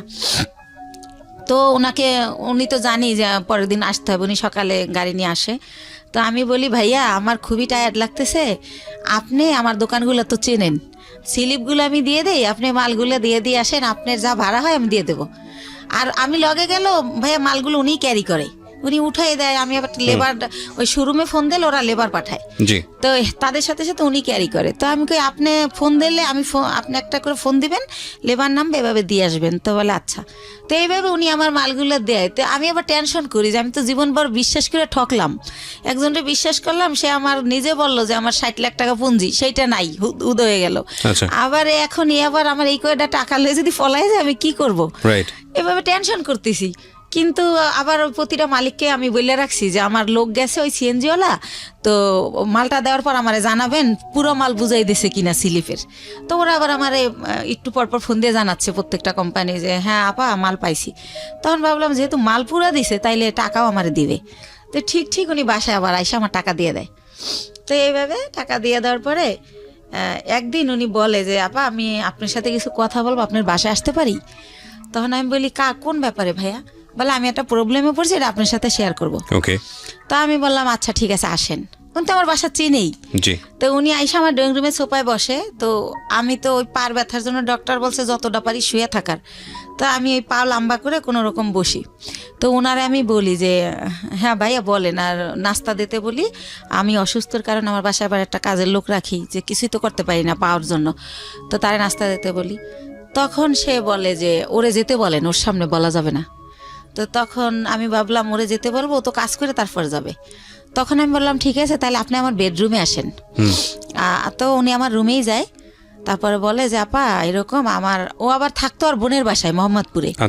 আর বলে রাখি ওর বোন জামাই হচ্ছে একটা গভর্নমেন্ট জব করতো সমাজ কল্যাণ অধিদপ্তরে, ঘুষ নেছে, সে কারণে ওনার জবটা চলে যায়। তারপরে সে কি করে, তার কাজ হচ্ছে মানুষের জব দেবে বলে টাকা নেয় 8 লাখ 10 লাখ, যে গভর্নমেন্ট জব দেবো আমি, গভর্নমেন্টের অমুক সচিব, মিথ্যাচার করে। তো এইভাবে উনি বিভিন্ন লোকের থেকে টাকা আনে।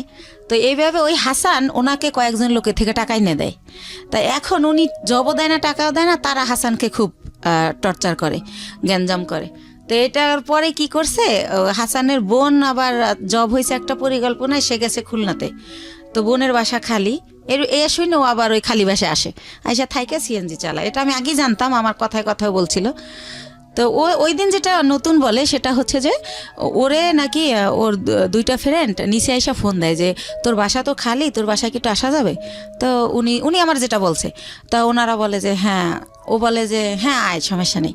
তো উনি যখন গেট খোলে, ওনারা থাকে 4 তলায়, তখন দেখে 3টা ছেলে সাথে একটা মেয়ে। তখন বলে মেয়েটাকে, কয় আমাদের ফ্রেন্ড। কয় তুই তোরা মেয়ে নিয়ে আসছিস কেন? তোরাতে কেউ দেখলে, দারণ টারণ দেখলে আমার বোন জামাইকে বলে দেবে আমার অবস্থা খারাপ। তো বলে না, তোরাতে কেউ দেখবে না, আমরা আবার আধা ঘন্টা পর চলে যাব।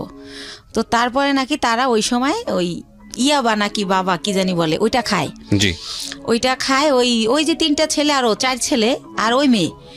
তো ও নাকি জীবনে এটা কোনোদিন খায় নাই।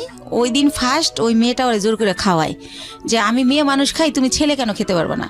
তারপরে খায়, ওরেও খাওয়ায়। ওইভাবে নাকি ভিডিও করে, ছবি তোলে। ইভেন্ট ভাইয়া ও যেটা বলেছে, এটা খাওয়ার পরে নাকি ওরা ফিজিক্যালি রিলেশন করে। কে বলেছে এটা? এটা হাসান বলেছে আমাকে। ওকে। ওই মেয়েটা নাকি ওরেও বাধ্য করে। ও আবার ইসলামিক মাইন্ডের কথাবার্তা বলতো, আমিও জানি ও ইসলামিক, কিন্তু ও বলে যে ওই মেয়েটা আমাকে জোর করে এটা করে। আমি তো জীবনে এটা প্রথম খাই, আমার হুঁশ থাকে না সে কারণে। ওকে। তো তখন ওইগুলো এখন ওই মেয়েটা ছবি আর ভিডিও করে রাখছে, এখন আমাকে ব্ল্যাকমেল করে যে ওইগুলো পেপারে দিয়ে দিবে। মেয়েটা ব্ল্যাকমেল করে, এই ঘটনা এসে আপনাকে হাসান বলছে? হাসান বলতেছে। ওই মেয়েটার নাম শানু। তো এটাও বলে। তো বলার পরে আমি বলি ব্ল্যাকমেল কিভাবে করে? কয় দেখেন, আমি কষ্ট করে গাড়ি চালাই, সন্ধ্যার পর স্ট্যান্ডে এসে আমার টাকাগুলোও নিয়ে যায়। আর যদি না দিতে চাই তাইলেই বলে যে যদি না দাস তাহলে কিন্তু ফাঁস করে দেবো, তাহলে কিন্তু পেপারে দিয়ে দেবো। তো আমি বলি আপনি, তো আমাকে দিলে আপনার কি প্রবলেম হবে সেটা বলেন। কয় প্রবলেম হবে, আমি বাবা মার একমাত্র ছেলে, আমার বাবা মা মরেই যাবে। আমার বাবা অপারেশন হয়েছে কয়েকদিন আগে, আমার মা হাই প্রেশারের রুগী। তো আমি বলি আপনি বাবা মার সাথে শেয়ার করেন বিষয়টা, যে আমি এরকম পরিস্থিতির শিকার, শেয়ার করলে তারাই আপনার ভালো বুদ্ধি দিতে পারবে আমার চেয়ে। রাইট। তারপর বলেন না, এটা তো বলাই যাবে না, আমার মা শুনলে স্টক করবে, সে এরকম। তা আমি বলি কি করব আমি? তো আমি ওনারে বুদ্ধি দেই যে আপনি এখন থেকে আর টাকাও দিয়েন না, আর ওইখানে যাইন না, কয়দিন গাড়িও চালাইন না, যাতে ছেলে মেয়েটা আপনার খুঁজে না পায়। তো আমি কই ঠিক আছে, অনেক চিন্তা ভাবনা করে যে আপনি মেয়েটার নাম্বার দেন।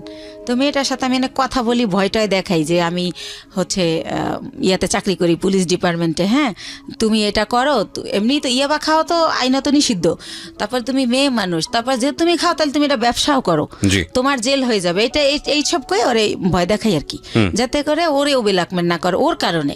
তো আবার একটু পরপর ফোন দেয়, আপা শানুরে ফোন দিছিলেন, আপা কি বলছে, এরকম বলতে বলতে তো ওই রিলেটেড হইতে গিয়ে ওর সাথে আরও বেশি কথা হয়ে যায়।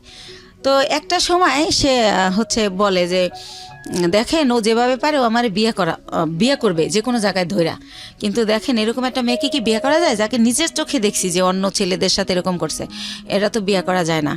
তা আমি যদি কারো বিয়ে করি তাহলে ও আমার ছেড়ে দেবে, জানবে আমার বউ আছে, আমাকে আর ডিস্টার্ব করবে না। তা আমি বলি তা আপনার বাবা মা এখন কোথায়? কয় ওনারা তো দেশে, কয়দিন পর ঢাকায় আসবে, আমাকে আসলে বলবেন জানি আপনার বিয়ে করাই দেয়। তো এইভাবে গেল। উনি কি বলছে ওনার ফ্যামিলিতে আমি জানি না। ওনার বোন আমাকে ফোন দেয়, দিয়ে পরিচয় দেয় আমি হাসানের বোন। ওনার মা আমাকে ফোন দেয়, ওনার বোন জামাই আমাকে ফোন দেয়। তো এইভাবে কথা বলে সবাই, বলতে বলতে আমাকে সবাই দেখতে চায়। তো দেখতে চায় কি উদ্দেশ্যে আমি জানি না। তার বাবা আমাকে বলে মা তোমার অনেক গল্প শুনছি, তুমি আমার ছেলেটার নতুন জীবন দিছো, এই সেই। আমার ছেলেটা বখাইট হয়ে গেছিলো, নষ্ট হয়ে গেছিলো, খারাপ মানুষের সাথে চলতো, নেশা করতো, এখন কিছু করে না, ভালো হয়ে গেছে শুধু তোমার জন্য। তো এরকম বলেন। আমি বলি আপনারা তো আমার আসলটা জানেন না, ও হয়তো আপনার আসলটা বলে নাই, কারণ আমার মনে হয়েছে ও হয়তো বলছে আমি আনম্যারিড মেয়ে বা এরকম কিছু, এটা আমি গেস করে এটা বলি।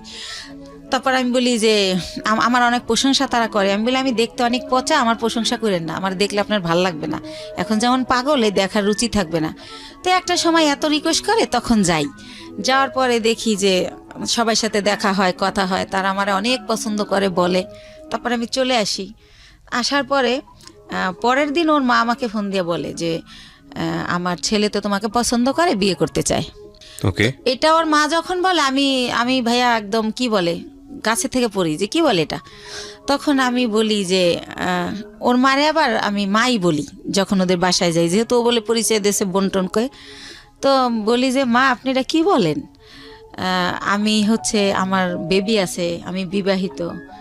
ওর কিন্তু 2টা বিয়ে, এটা আমি আগে জানতাম না, এটা পরে বের হয়েছে আমার বিয়ের পরে। আর আপনার ছেলে তো আনমেরিড, আপনি একটা আনমেরিড মেয়ে বিয়ে করাবেন আমাকে কেন?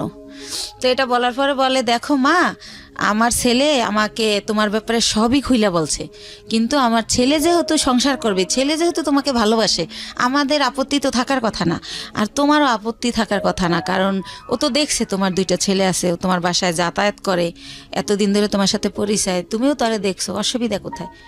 তো এরকম করতে করতে আমি রাজি হই না, কিন্তু সে ওই গানই বাজায় যে আমার কাছে হাজারো বার ফোন দেয়, আমি কই, কি করি, কি খাইছি, তাই ঘুমাইছি কিনা, তো নাস্তা করছি কিনা, এভাবে ফোন দিতে থাকে। তার মধ্যে আমি আবার ইন্ডিয়া চলে যাই, সে আবার ওরকম, তোমার পাশে কে বসছে, ছেলে মানুষ বসছে না মেয়ে মানুষ বসছে, এরকম মানে এভাবেই করে। তো হোটেলে বিয়েটা করলেন না করার আগে অবস্থা?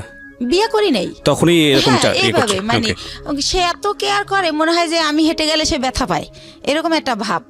হ্যাঁ, তারপরে হচ্ছে টিকিট কাটছি, গাড়ি 2:30টায় ছাড়বে, হয়তো বা 1:15 টিকিট কাটলাম, তো খেতে গেলে তো আর গাড়ি ফেল করব, তো টিকিট কাটছি, ফোন দিতেই থাকতো, তো বলতাম যে খাওয়ার টাইম নেই, হচ্ছে জুস কিনে উঠছি, তো বলতো ইয়ারে সুপারভাইজারে বলো 10 মিনিট লেট করতে, খাইয়া গাড়িতে ওঠো, না খাই উঠবা কেন, ঢাকা আসতে রাতটা তো কোনো সময় কেউ করে নাই, ছোটোবেলা মাও করতো না। তারপরে যে বিয়ে নামক একজনের সাথে মাঝে মধ্যে দেখা হতো, তার সাথে তো আমার কিছুই হয় না এই ধরনের।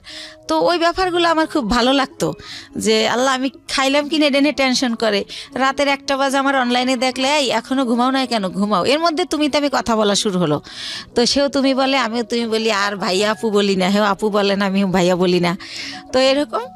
তো একটা পর্যায়ে হচ্ছে সে মাঝে মধ্যেই বাসায় যেতে চায়, তখন আমি চিন্তা করলাম যে আমার ছেলে যেহেতু বড় হয়েছে, তো এই ব্যাপারটা আমার ছেলে খারাপভাবে নেবে, বা আমার ছেলে আমার ঘৃণা করবে, ছেলে আমার খারাপ ভাববে। তো আমার ছেলেকে না আমি একদিন বলি যে বাবা এরকম এরকম ব্যাপার। তো আমার ভাগ্নে আছে ইমরান, বড় বোনের ছেলে, ওর কাছে বলি, আমার বোনের মেয়ের কাছে বলি। তো বলার পরে বলতেছে যে একটা মেয়ের বিয়ে, স্বামী, সংসার যে একটা জিনিস, আপনার তো সেটা হয় নাই, আমরা তো সবই জানি। তো যেহেতু তার সে একা কইলে আমরা নিষেধ করতাম, আমার ভাগ্নিকে বিয়ে হয়ে গেছে, এরকম বড়রা বিয়ে হয়েছে, বাচ্চা হয়েছে, এক ভাগ্নির হচ্ছে ছেলে হয়েছে। তো বলতেছে যে যেহেতু তার বাবা মাও আপনারা নিতে চায়, তো আপনার খুশি হওয়ার কথা। তো আমি কীভাবে খুশি হব, সে তো ড্রাইভার, আর একজন ড্রাইভার কয় টাকা আর্ন করে, সে আমারে খাবে না আমার বাচ্চা খাবে, আমার তো সে সারা জীবন এই কাজ করেই খেতে হবে, তাহলে আর বিয়ে বয়ে লাভ কি? তো একটা সময় এভাবে বলিও, নিজে ওদেরকে অ্যান্সার করি, কিন্তু আবার সে যখন কথা বলে খুব ভালো ভালো সুন্দর সুন্দর করে, তখন আবার তার জন্য আমার মায়া লাগে। তো এরকম করতে করতে একটা সময় চিন্তা করলাম যে টুকটাক করে বাসা আসে, ছেলে ব্যাপারটা খারাপভাবে নিবে। তো ছেলেরে, ভাগ্নেরে দিয়ে ছেলেরে জিজ্ঞেস করাইলাম, ভাগ্নে বললো যে না আমার ছেলে রাজি। আমি সরাসরি জিজ্ঞেস করলাম না, লজ্জায়। তো তারপরে আমরা বিয়ে করে ফেললাম। বিয়ে করলাম হচ্ছে ভাইয়া এই যে মার্চ মাস গেল, এর আগের মার্চের 13 তারিখে। তো বিয়ে করলাম বলতে এভাবে বিয়ে করার পরে সে আমার বাসায় থাকা শুরু করলো। আর হচ্ছে আমি বললাম যে সিএনজি আর চালাইও না, মানে একজনের ড্রাইভার আমার হাজবেন্ড একটু লাগে, কারণ এইরকম ফ্যামিলির তো মেয়ের আমি না, হয়তো আমি ভাগ্যোদশে কষ্ট করতেছি। তো পরে ওর ভিসা, পাসপোর্ট করলাম, ভিসা লাগাইলাম যে আমার সাথে সাথে ইন্ডিয়া যাবা, দুইজনে মিলে ব্যবসা করি। আরও একটা চিন্তা করলাম, ভাই এই ব্যবসায় হচ্ছে অনেক মাল তো ওয়েট হয়, একটা ছেলে আসলেই দরকার হয়। যেবার আমার ছেলে আমার সাথে যায় আমি একটু অনেক শান্তি পাই, আমার কষ্ট কম হয়। ছেলে না গেলে 4-5টা ব্যাগ আমার যদি লেবার না পাই আমার ক্যারি করতে হয়, অনেক কষ্ট হয়।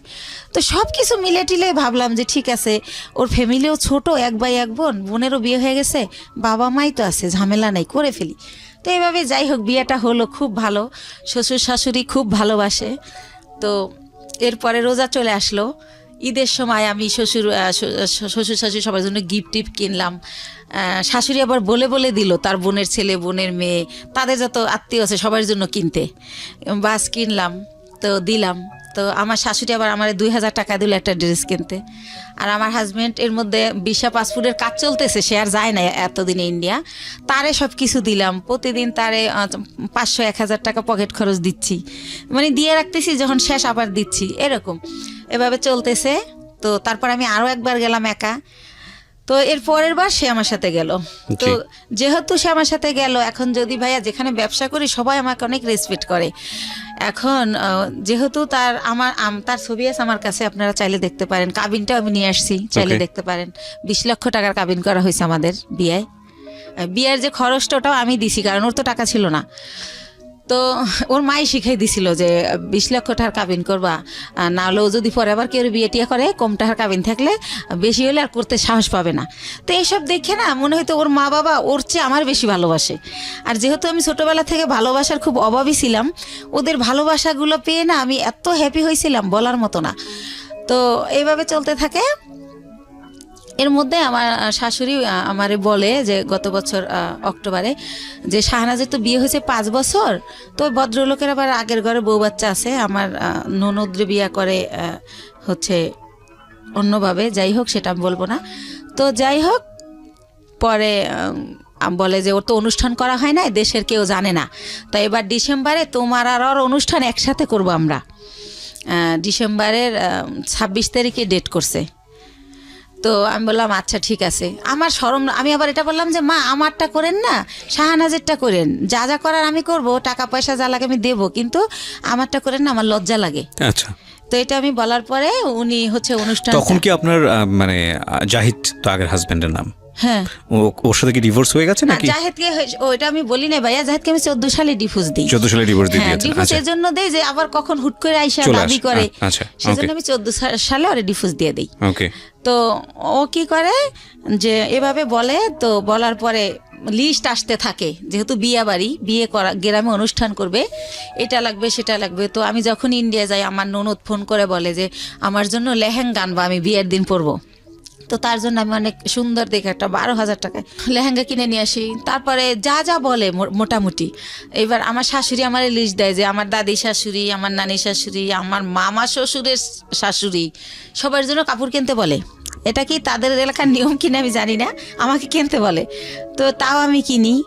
আর এর মধ্যে ভাইয়া একটা কথা বলে রাখি, হাসান আমার বাসায় যখন যায়, সিএনজির যে কালারের জানেন তো ড্রেস, তো ওই কালারের একটা প্যান্ট থাকে নর্মাল, আর ওই সিএনজির একটা শার্ট, এইটা পরে কিন্তু আমার বাসায় যায়। কিন্তু এর মধ্যে ওরে আমি অনেক প্যান্ট শার্ট, অনেক ঘড়ি, যা বলেন মানে সুন্দর দেখানোর জন্য যা যা প্রয়োজনীয়, কমপ্লিট স্যুট, শু, মানে ওর পুরো গেট আপ টেট আপ আমি চেঞ্জ করে ফেলি। তো ওর বোন দেখে বলে আল্লাহ রে, আমার ভাবি, আমার ভাইয়ারে তো রাজপুত্র বানাই ফেলাইছে আমার ভাবি, আমার ভাইয়ারে এত সুন্দর লাগে তা আগে বুঝতাম না, এভাবে সবাই বলে। তো এইভাবে চলতে থাকে। আর আমি তো ভাইয়া কষ্ট করি ঠিক আছে, কিন্তু আমার ছেলেরা তো ওইভাবে বড় হয় নাই, তো আমি ভালো বাসায় থাকি। আমার বাসায় 2টা দারোয়ান, আমার ওরকম ফ্ল্যাটে আমি থাকি হাইফাইভাবে। তো ফ্ল্যাটে যেহেতু যে বাসায় উনি এভাবে যাওয়ার পরে তারা তো সন্দেহ করবে যে এই পুরুষটা এর বাসায় ঢোকে কেন, আমার নেগেটিভভাবে নিবে। তো তাদেরকে আমি পরে বলে দেই যে ভাইয়া ওকে আমি বিয়ে করে ফেলছি, এরকম হয়। আবার আমি যখন ইন্ডিয়াও নিয়ে যাই দেখি কানাকানি করে মালিক কর্মচারীরা যে একে, কারণ আগে তো আমি যেতাম, আমার সাথে আমার ছেলে যেত, তখন যদি ভাবে যে আপনার ছেলের বয়স কত ছিল যখন ওই ভদ্রলোককে বিয়ে করলেন হাসানকে? এই তো 1.5 বছর আগে। আমার ছেলের তো 2001-এ জন্ম, 18 চলে। তো ওরা রাজি ছিল বিষয়টা নিয়ে? হ্যাঁ রাজি ছিল, যে হাসানকে তারা বাবা হিসেবে নিতে চাচ্ছে বা এরকম। বাবা বলে না, আঙ্কেল ডাকে, কিন্তু আপনার হাজবেন্ড হিসেবে অনুমতি দিছে। আচ্ছা ঠিক আছে, ওকে।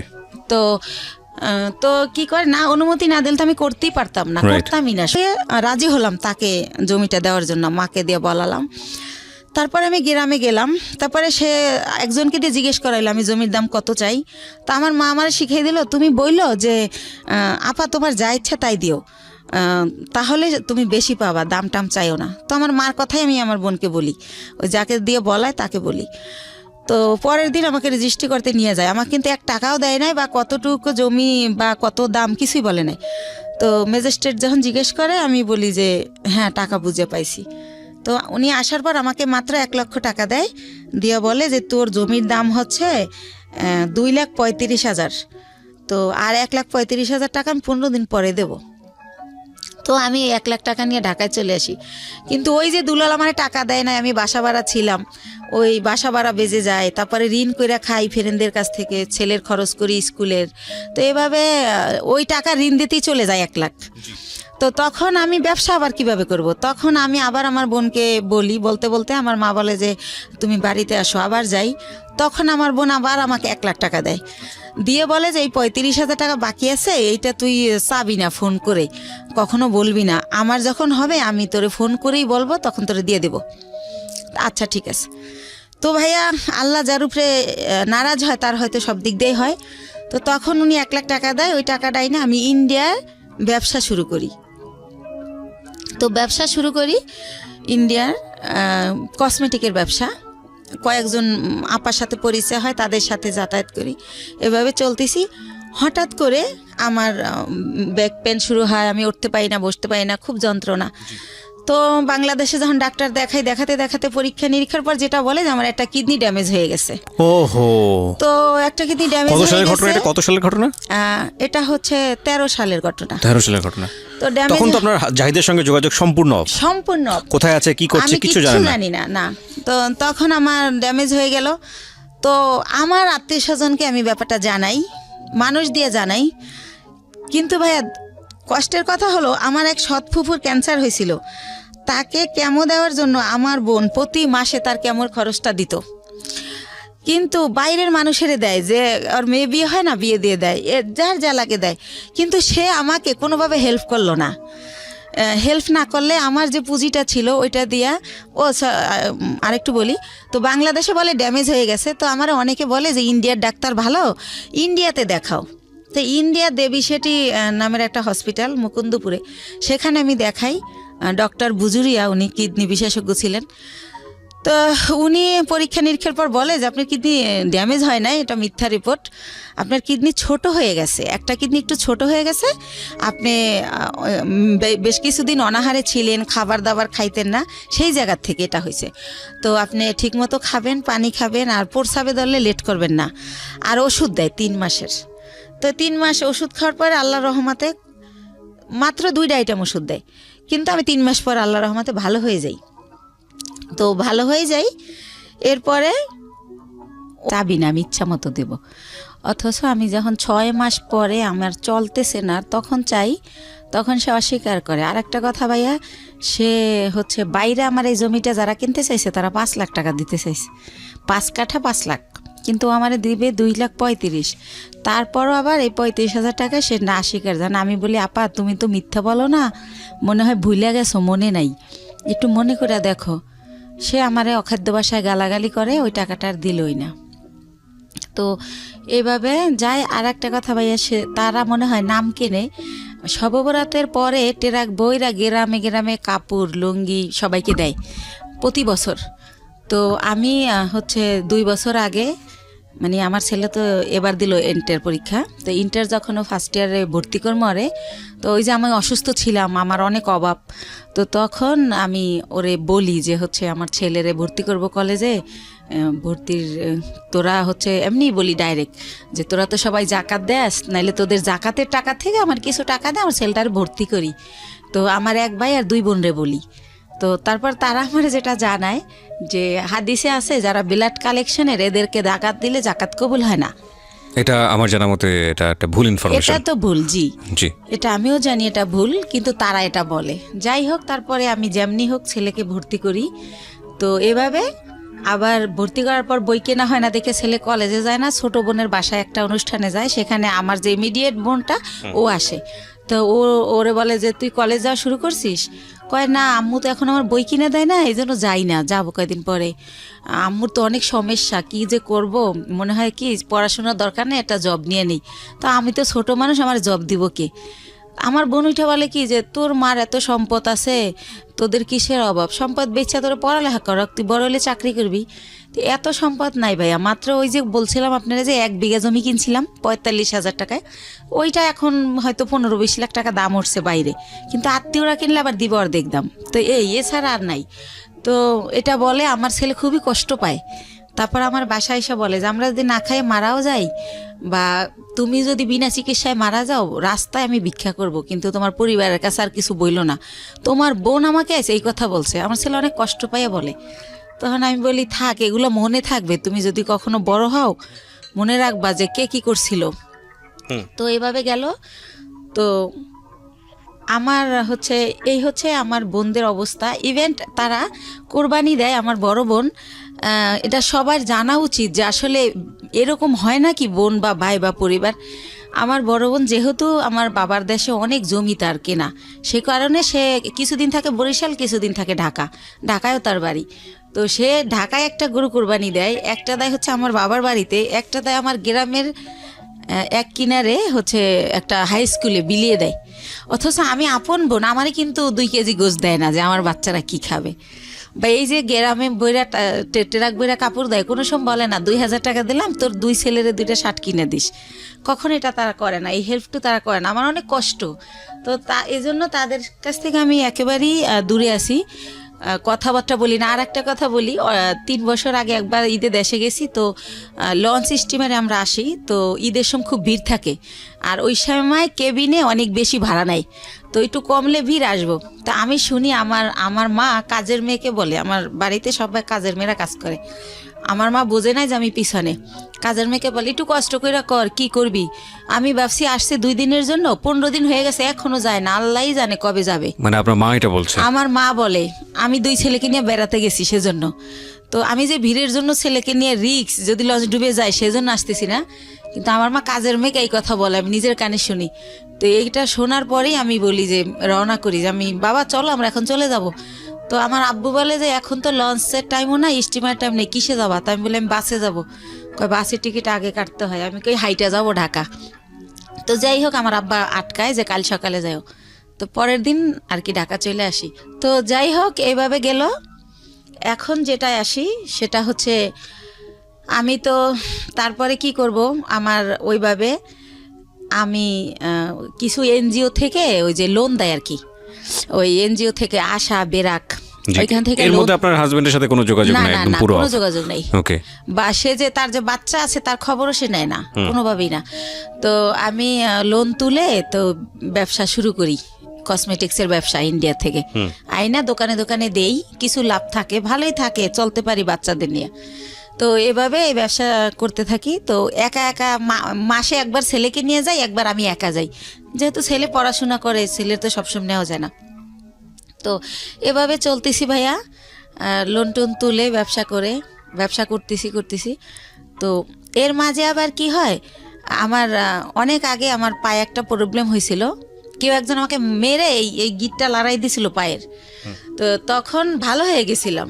তো সেটা হচ্ছে কে একজনকে আমি নামই বলি, ওই যে আমার ভাই, যখন আমি তার একটু গালাগালি করছিলাম যে আপনি আমার টাকা দিয়ে ফ্ল্যাট কিনছেন আর আমার এখন ভিক্ষা করতে হবে, আমার কিচ্ছু নাই, আমি বাচ্চাদের নিয়ে কোথায় দাঁড়াবো।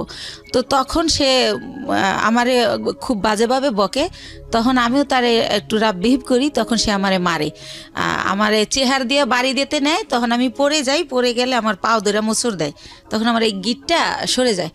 তো তখন আমি অনেক কান্না করি, আমার ছেলে খুব চিৎকার করে কান্না করে, আমার ছেলেকে আমি এত আদর করি মানে কি বলবো, আর আমার ছেলে ওরকম।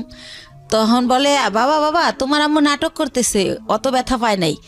তখনও বলে না মামা আমার আম্মু সত্যি ব্যথা পাইছে, ও খুব কান্না করে। তারপর আমার সুমানা হসপিটালে নিয়ে গেলে ডক্টর জিজ্ঞেস করে এটা কিভাবে হলো, তখন আমারে মাপ চায়, দূরে থেকে হাত দিয়া, যে বলিস না, মাপ চায়। তো তখন আমি কি বলবো, তখন আমি ব্যাপারটা না বলে তো ডক্টর বুঝবে না, তখন আমি বলি কি আমার হাজবেন্ড আমাকে এভাবে মারছে, আসলে তো হাজবেন্ড না, হাজবেন্ডের সাথে আমার যোগাযোগই নেই। তো এইভাবে ওই ব্যথাটা ভাইয়া হঠাৎ করে, যেহেতু ইন্ডিয়া যাতায়াত তো জানেন অনেক ঘন্টা বাসে বসে থাকতে হয়, তো অনেক ঘন্টা বসে আবার আসতে হয়, সে কারণে কি না হঠাৎ করে আমার ওই বাম পাটা আবার প্রচণ্ড ব্যথা। তো আমার ছেলে আমাকে নিয়ে সরর দিতে গেল, ইয়াতে গেল, পঙ্গুতে গেল, তো তারা আবার রেফার করলো নিউরোলজি হসপিটালে। জি। তো নিউরোলজিতে আমাকে বললো এমআরআই করতে হবে। তো এমআরআই ওইখানে সরকারি এমআরআইতে ফি কম, কিন্তু 15 দিন পরে সিরিয়াল পরে। তো এই 15 দিন তো আমি সহ্য করতে পারবো না, আর আমি বেকার থাকলে আমার বাচ্চারা কি খাবে। তখন আমি বেসরকারি ইয়াতে পপুলারে যাই, ওই পপুলারে আমার থেকে 13,000 টাকা নেয় এই টেস্টটার জন্য। ওকে। তো এভাবে আমি টেস্টটা করার পরে তারা বলে যে আমার ওই যে পুরানা যে মোচড় দিছিল সেইখানটার একটা আঘাত আছে রগে, ওই কারণে আমার এই প্রবলেমটা হয়। তো বইলা দেয় যে আমার হচ্ছে একেবারে 6 মাস বেড রেস্ট, সোজা শুয়ে থাকতে হবে। আমি যদি সোজা শুয়ে না থাকি তাহলে আমার এই রগের প্রবলেম যাবে না। তো এভাবে ইঞ্জেকশন দেয়, ওষুধ দেয়, কমে না, বলার পর এইটা বলে। তা আমি এতদিন যদি শুয়ে থাকি আমার বাচ্চারা কি খাবে, আমি ঘর ভাড়া দেবো কি দিয়া।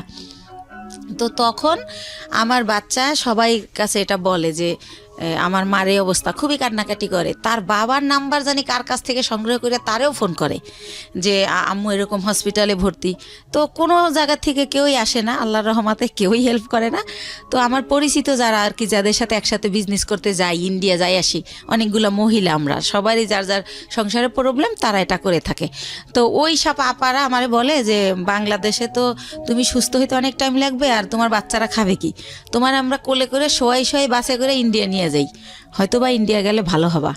তো একটু তো আমার চলার ক্ষমতা না হলে আমি ইন্ডিয়া কীভাবে যাব। তার মধ্যে একটা কথা বলি ভাইয়া, আমারে যখন ওই পপুলারে ওই একটা মেশিন মানে টলিতে শোয়াই দেয়, তো 2জন নার্স কেউ আমাকে হেল্প করলো না। আমার ছেলেকে বলে কি উঠাই দাও তোমার মাকে।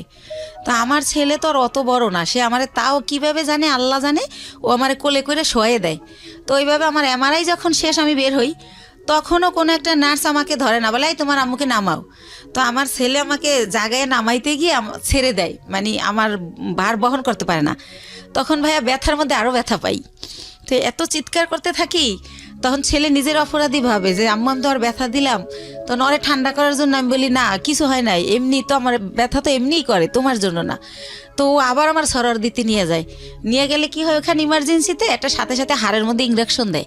ওই ইঞ্জেকশনটা দিলে ব্যথাটা একটু কমে, ওটা ও জানে, কয়েকবার নেছে। তো ও আমার আর ওই থেকে পপুলার থেকে বাসায় না নিয়ে যায় সরর দিতে। ওকে। তো ওই দিন এইভাবে যাওয়ার সময় যাই, যে সিএনজিটা দিয়ে নিয়ে যায়, তো ওই সিএনজি ড্রাইভারকে আমার ছেলে বলে, যেহেতু আমার ছেলে ছোট মানুষ, আমার বাসা থাকে তখন লেক সিটি হাউজিংয়ে, এবলক রোড নাম্বার 1 ওই বাড়িতে থাকি। তো বলে কি যে আঙ্কেল আপনার গাড়ি কোন দিকের? তো বলে এই যে মোহাম্মদপুর 3 রাস্তার। তো বলে কি যে আম্মুরে তো প্রতিদিন সন্ধ্যায় ইঞ্জেকশন দিতে নিয়ে যেতে হয় নিউরোলজিতে অথবা সরার দিতে, প্রতিদিনই মানে কয় ঘন্টা পরে জানি আমার ব্যথাটা বেড়ে যায়, আমার এটা মনে নাই। তখন বলে যে আপনি যদি নাম্বার দিয়ে যেতেন, ফোন দিলে আপনি এসে একটু নিয়ে যেতেন আমাদের, নাইলে আমি আম্মুরে রাইখা গাড়ি আনতে যাই, ড্রাইভাররা ভিতরে আসতে চায় না। তো এইভাবে ওই আমার ছেলেই নাম্বারটা নেয় ওই ড্রাইভারের। তো তারপরে পরের দিন হচ্ছে আমার নিউরোলজিতে ওই যে রিপোর্ট নিয়ে যেতে হবে এমআরআই, যে আমার কী পজিশন দেখাইতে। তো উনি ফোন করে, আমার ছেলে আসে, তো যাই। তো গেলে কি হয়েছে, সরকারি তো সিরিয়াল থাকবেই। তো আমার ছেলে বলে আঙ্কেল আপনি কি একটু ওয়েট করে আমাদের নিয়ে যাবেন আবার বাসায়? ঠিক আছে বাবা নিয়ে যাব। তো উনি বসে, তো দেখি আধা ঘন্টা, তারপর আমার সামনে আরও 5 জন। তো আমি ফোন দিয়ে বলি যে ভাইয়া আপনি চলে যান, আমার অনেক লেট হবে। তো উনি বলে যে না আমি বসি, আপনি আবার পরে সিএনজি কোথায় পাবেন, তাছাড়া তো আমি আপনার সবসময় নিই। উনি ইচ্ছা করেই থাকে। তারপরে হচ্ছে এই লোকটা কি করে যে বসে থাকে। তো আমার যখন সব কাজ শেষ আমি আসি, তো আমি তো হুইল চেয়ারে থাকি, তখন আমি পায়ে হাঁটতে পারি না ভাইয়া, হুইল চেয়ারে আসি ওই গাড়ি পর্যন্ত। এখন ওই গাড়ি পর্যন্ত হুইল চেয়ার নামানো যাবে না, সিঁড়ি। তো সেজন্য আমার ছেলে তো আমার কোলে করেও নিতে পারতেছে না। তো আমার ছেলে বললো আঙ্কেল আপনি একটু আমার আম্মুর এক সাইড দিয়ে হাত ধরেন, আমি এক সাইড দিয়ে ধরি। তো এইভাবে আমার নিল। তা আমার বাসায় যখন নামাই দিল, আমি চিন্তা করলাম লোকটা প্রায় 1-1.5 ঘন্টা বসে ছিল। তো উনি তো এতক্ষণে অনেক টাকা মারতে পারতো। এমনি ওনার আমার যাতায়াত ভাড়া হয় 400 টাকা নিউরোলজি থেকে আমার বাসা যেহেতু মোহাম্মদপুরে। তো আমি ওনার একটা 1000 টাকার নোট দেই। তখন উনি বলে আপা আমার কাছে ভাঙতি নেই, আমি প্রথম আপনাকে নিছি। তো আমি বলি ভাইয়া ভাঙতি লাগবে না, পুরাটাই আপনাকে দিছি, আপনি তো অনেকক্ষণ বসেছিলেন। তো তারপরে যেহেতু আমার ডাক্তার বলে যে যতদিন অসহ্য ব্যথা না কমে প্রতিদিন সন্ধ্যায় ইঞ্জেকশন দিতে হবে, তো সে কারণে প্রতিদিন সন্ধ্যায় উনি আসে, এসে আমার নিয়ে যায় এই সিএনজিওয়ালা। এর মধ্যে ভাইয়া বলে রাখি আমার ছেলের হচ্ছে ইন্টারের পি টেস্ট পরীক্ষা। তো সে কারণে কি হয়, ছেলের যে টাইমে আমি আর ইঞ্জেকশন দিতে যাই ওই টাইমে ছেলের স্যার আসে। তো ছেলে উঠাই দেয় যে আঙ্কেল তো দিয়েই যাবে, যেহেতু আঙ্কেল বাসা চেনে। তো এইভাবে উনি আমার দিয়ে যায় নিয়ে যায় বিনামে আমি ভাড়া দেই। তো এইভাবে হয়। তো যখন একটু আমি মোটামুটি দাঁড়াতে পারি, তখন ওই আমার ওই যে আপারা যাগোর সাথে ইন্ডিয়া যাই, তাদের সাথে আমি ইন্ডিয়া চলে যাই ওখানে আবার ডাক্তার দেখাই অর্থোপেডিক। ওনারা আমার কিছু দেয়, ওইখানে থেরাপি দেয়, তারপরে মেডিসিন দেয়। তো মোটামুটি আল্লাহর রহমতে আমি যাই, কিন্তু হুইল চেয়ারে বলতে গেলে আসার সময় আমি হাইটে আসতে পারি। এভাবে আমি ভালোভাবে বাসায় আসি। তো উনি এখন তার আমি ইঞ্জেকশন দিতে যাই না, কিন্তু উনি এমনি ফোন দেয়, আপা কেমন আছেন, কই কি করেন, এরকম ফোন টোন দিতে থাকে। তো আমার যেহেতু অনেক ওইখান থেকে আমার মাল নিয়ে আসতে হয়, সেই মালগুলো আমার ভাইয়া মার্কেটে পৌঁছাতে হয়। পলোয়ালে, আপনার খদ্দর বাজার, এনএসকো টাওয়ার। কি ধরনের প্রোডাক্ট নিয়ে আসতেন? শ্যাম্পু, সেন্ট, সোনো, সাবান। এগুলো দিয়ে আপনার সংসার চলতো, মানে এই বিজনেস করেই? জি এইটা দিয়েই আমি চলি। তারপরে ভাইয়া ওই মালগুলো তো আবার পৌঁছাতে হয়। তো ওনারাই আমি ফোন দেই ইন্ডিয়া থেকে এসে ওই মাল দেওয়ার জন্য। তো তারপরে এইভাবে ওনার গাড়িতেই এই মার্কেটেটা দেই, উনি ওয়েট করে, আবার ওই মার্কেটে যাই, উনি ওয়েট করে। তো এইভাবে পরবর্তীতে যখন আবার আমি ইন্ডিয়া যাই, তো যেহেতু ওখানে যাওয়ার পর ওই যে পায়েরটা যে আগের বার দেখাই আসলাম, তো ডক্টর বলে যে হচ্ছে কি ওই ওখানকার ডক্টরদের ব্যবহার এত সুন্দর। তো আমার এই মা করে কথা বলে যে মা আপনার কি এখন কি অবস্থা কি জানতে চাই বলি। তারপর বলে মা আপনি 3টা দিন এবার এখানে থাকেন, 3 দিন যদি আপনার থেরাপিটা দেওয়া হয় এখানে তাহলে আপনি 100% সুস্থ হয়ে যাবেন। আর যেহেতু আমি বলছি যে আমি এই কাজ করে খাই, তো যেহেতু আপনি একটা কাজ করে খান তাহলে আপনি লেন্থি নেওয়ার দরকার নেই। তো সে কারণে আমি ওই থেরাপির জন্য 3 দিন যে থাকবো সেই 3 দিন আবার আজকাল সেরকম না ভাইয়া, গ্যাপ দিয়ে। তো এভাবে আমার প্রায় 10-11 দিন ভারতে থাকতে হয়। আচ্ছা। তো 10-11 দিন পরে যখন আমি বাংলাদেশে আসি, বাংলাদেশে ঢোকার সাথে সাথে ওনার খালি ওই মিস কল অ্যালার্টে ওনার নাম্বার, মানে যে ওনার নাম হাসান। আচ্ছা আচ্ছা, সিএনজিওয়ালা ভদ্রলোকের নাম হচ্ছে হাসান। হাসান, হ্যাঁ। তো উনি হচ্ছে এত আসতেছে ওনার মেসেজ, তো আমি আবার ভাইয়া বাসে উঠলে মাথা ঘোরে একটু, সেজন্য ফোনও ইউজ করি না, খুব জরুরি ছাড়া হ্যালো বলি না, ফোন থুয়ে দেবে আগে। তো এত SMS, তারপর আমি একটু ব্যাক করলাম যে ভাইয়া এতবার ট্রাই করছেন কেন?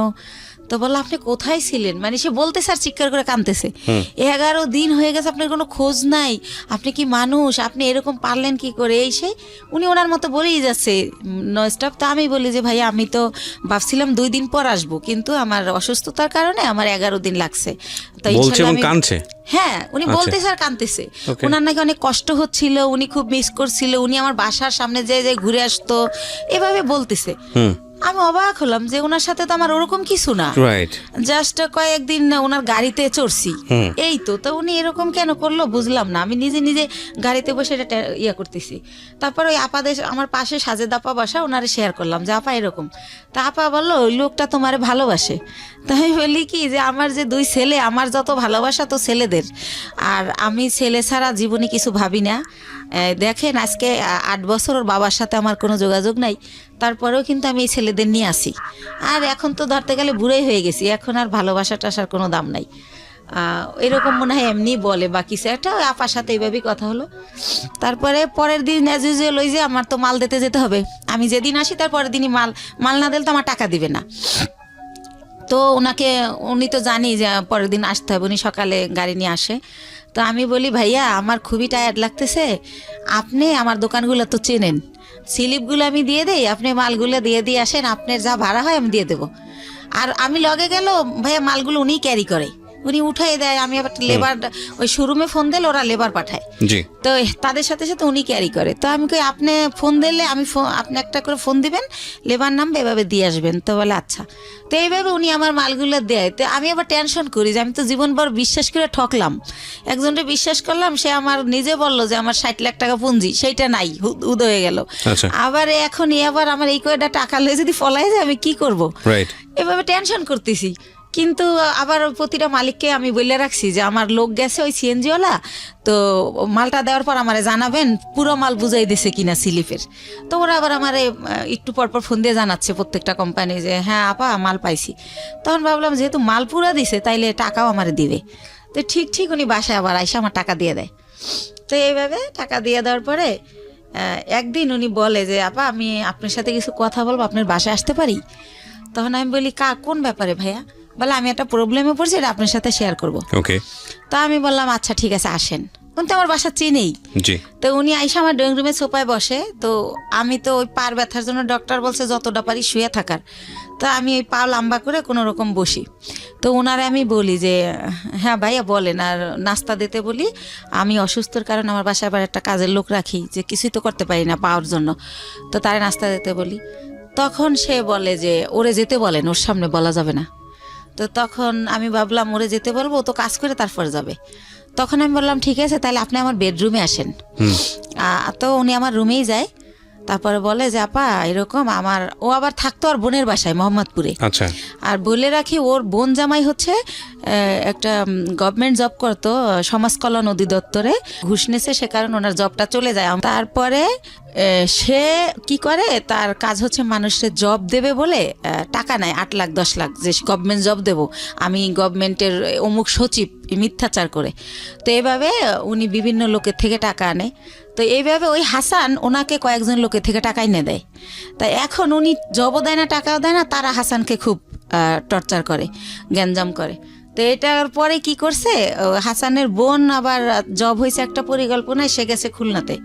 তো বোনের বাসা খালি, এ শুনে ও আবার ওই খালি বাসে আসে, আইসা থাইকা সিএনজি চালায়। এটা আমি আগেই জানতাম, আমার কথায় কথায় বলছিল।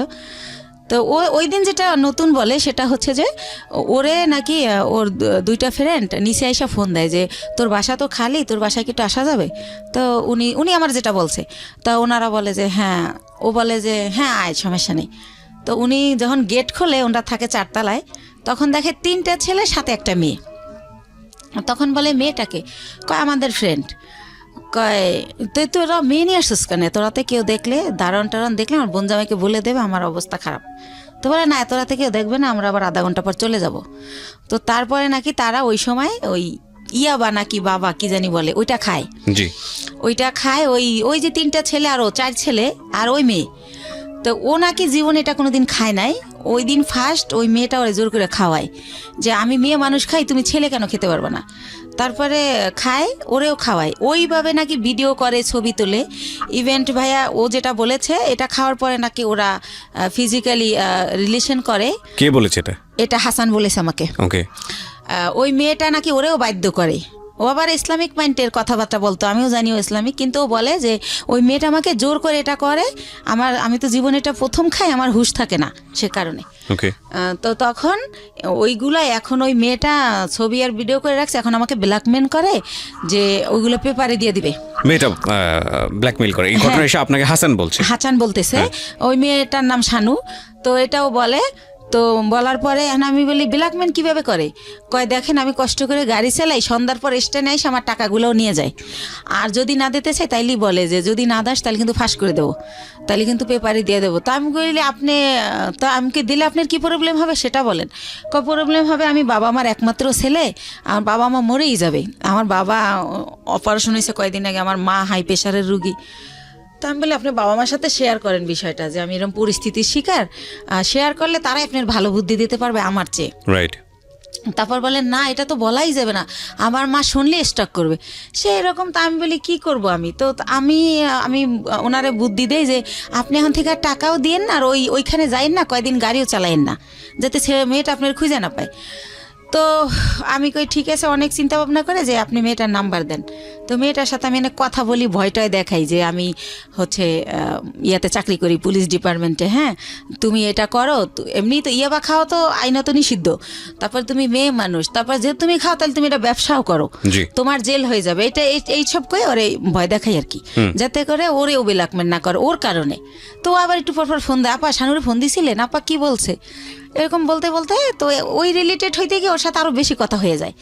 তো একটা সময় সে হচ্ছে বলে যে দেখেন, ও যেভাবে পারে ও আমার বিয়ে করবে যে কোনো জায়গায় ধইরা, কিন্তু দেখেন এরকম একটা মেয়েকে কি বিয়ে করা যায়, যাকে নিজের চোখে দেখছি যে অন্য ছেলেদের সাথে এরকম করছে, এটা তো বিয়ে করা যায় না। তা আমি যদি কারো বিয়ে করি তাহলে ও আমার ছেড়ে দেবে, জানবে আমার বউ আছে, আমাকে আর ডিস্টার্ব করবে না। তা আমি বলি তা আপনার বাবা মা এখন কোথায়? কয় ওনারা তো দেশে, কয়দিন পর ঢাকায় আসবে, আমাকে আসলে বলবেন জানি আপনার বিয়ে করাই দেয়। তো এইভাবে গেল। উনি কি বলছে ওনার ফ্যামিলিতে আমি জানি না। ওনার বোন আমাকে ফোন দেয়, দিয়ে পরিচয় দেয় আমি হাসানের বোন। ওনার মা আমাকে ফোন দেয়, ওনার বোন জামাই আমাকে ফোন দেয়। তো এইভাবে কথা বলে সবাই, বলতে বলতে আমাকে সবাই দেখতে চায়। তো দেখতে চায় কি উদ্দেশ্যে আমি জানি না। তার বাবা আমাকে বলে মা তোমার অনেক গল্প শুনছি, তুমি আমার ছেলেটার নতুন জীবন দিছো, এই সেই। আমার ছেলেটা বখাইট হয়ে গেছিল, নষ্ট হয়ে গেছিল, খারাপ মানুষের সাথে চলতো, নেশা করতো, এখন কিছু করে না, ভালো হয়ে গেছে শুধু তোমার জন্য। তো এরকম বলেন। আমি বলি আপনারা তো আমার আসলটা জানেন না, ও হয়তো আপনার আসলটা বলে নাই, কারণ আমার মনে হয়েছে ও হয়তো বলছে আমি আনম্যারিড মেয়ে বা এরকম কিছু, এটা আমি গেস করে এটা বলি। তারপর আমি বলি যে আমার অনেক প্রশংসা তারা করে। আমি বলি আমি দেখতে অনেক পচা, আমার প্রশংসা করেন না, আমার দেখলে আপনার ভাল লাগবে না, এখন যেমন পাগল এই দেখার রুচি থাকবে না। তো একটা সময় এত রিকোয়েস্ট করে, তখন যাই। যাওয়ার পরে দেখি যে সবার সাথে দেখা হয়, কথা হয়, তারা আমার অনেক পছন্দ করে বলে। তারপর আমি চলে আসি। আসার পরে পরের দিন ওর মা আমাকে ফোন দিয়ে বলে যে আমার ছেলে তো তোমাকে পছন্দ করে, বিয়ে করতে চায়। ওকে। এটা ওর মা যখন বলে আমি ভাইয়া একদম কি বলে গাছে থেকে পড়ি যে কি বলে এটা। তখন আমি বলি যে ওর মারে আবার আমি মাই বলি যখন ওদের বাসায় যাই, যেহেতু ও বলে পরিচয় দেশে বন্টন করে। তো বলি যে মা আপনি এটা কী বলেন, আমি হচ্ছে আমার বেবি আছে, আমি বিবাহিত। ওর কিন্তু 2টা বিয়ে, এটা আমি আগে জানতাম না, এটা পরে বের হয়েছে আমার বিয়ের পরে। আর আপনার ছেলে তো আনমেরিড, আপনি একটা আনমেরিড মেয়ে বিয়ে করাবেন আমাকে কেন? তো এটা বলার পরে বলে, দেখো মা, আমার ছেলে আমাকে তোমার ব্যাপারে সবই খুইলা বলছে, কিন্তু আমার ছেলে যেহেতু সংসার করবে, ছেলে যেহেতু তোমাকে ভালোবাসে, আমাদের আপত্তি তো থাকার কথা না, আর তোমারও আপত্তি থাকার কথা না, কারণ ও তো দেখছে তোমার 2টা ছেলে আছে, ও তোমার বাসায় যাতায়াত করে, এতদিন ধরে তোমার সাথে পরিচয়, তুমিও তারে দেখছো, অসুবিধা কোথায়? তো এরকম করতে করতে আমি রাজি হই না, কিন্তু সে ওই গানই বাজায় যে আমার কাছে হাজারো বার ফোন দেয়, আমি কই কী করি, কী খাইছি, তাই ঘুমাইছি কিনা, তো নাস্তা করছি কিনা, এভাবে ফোন দিতে থাকে। তার মধ্যে আমি আবার ইন্ডিয়া চলে যাই, সে আবার ওরকম, তোমার পাশে কে বসছে, ছেলে মানুষ বসছে না মেয়ে মানুষ বসছে, এরকম মানে এভাবেই করে। তো হোটেলে বিয়েটা করলেন না করার আগে অবস্থা? বিয়ে করি নাই, তখনই এরকম এইভাবে মানে সে এত কেয়ার করে, মনে হয় যে আমি হেঁটে গেলে সে ব্যথা পায়, এরকম একটা ভাব।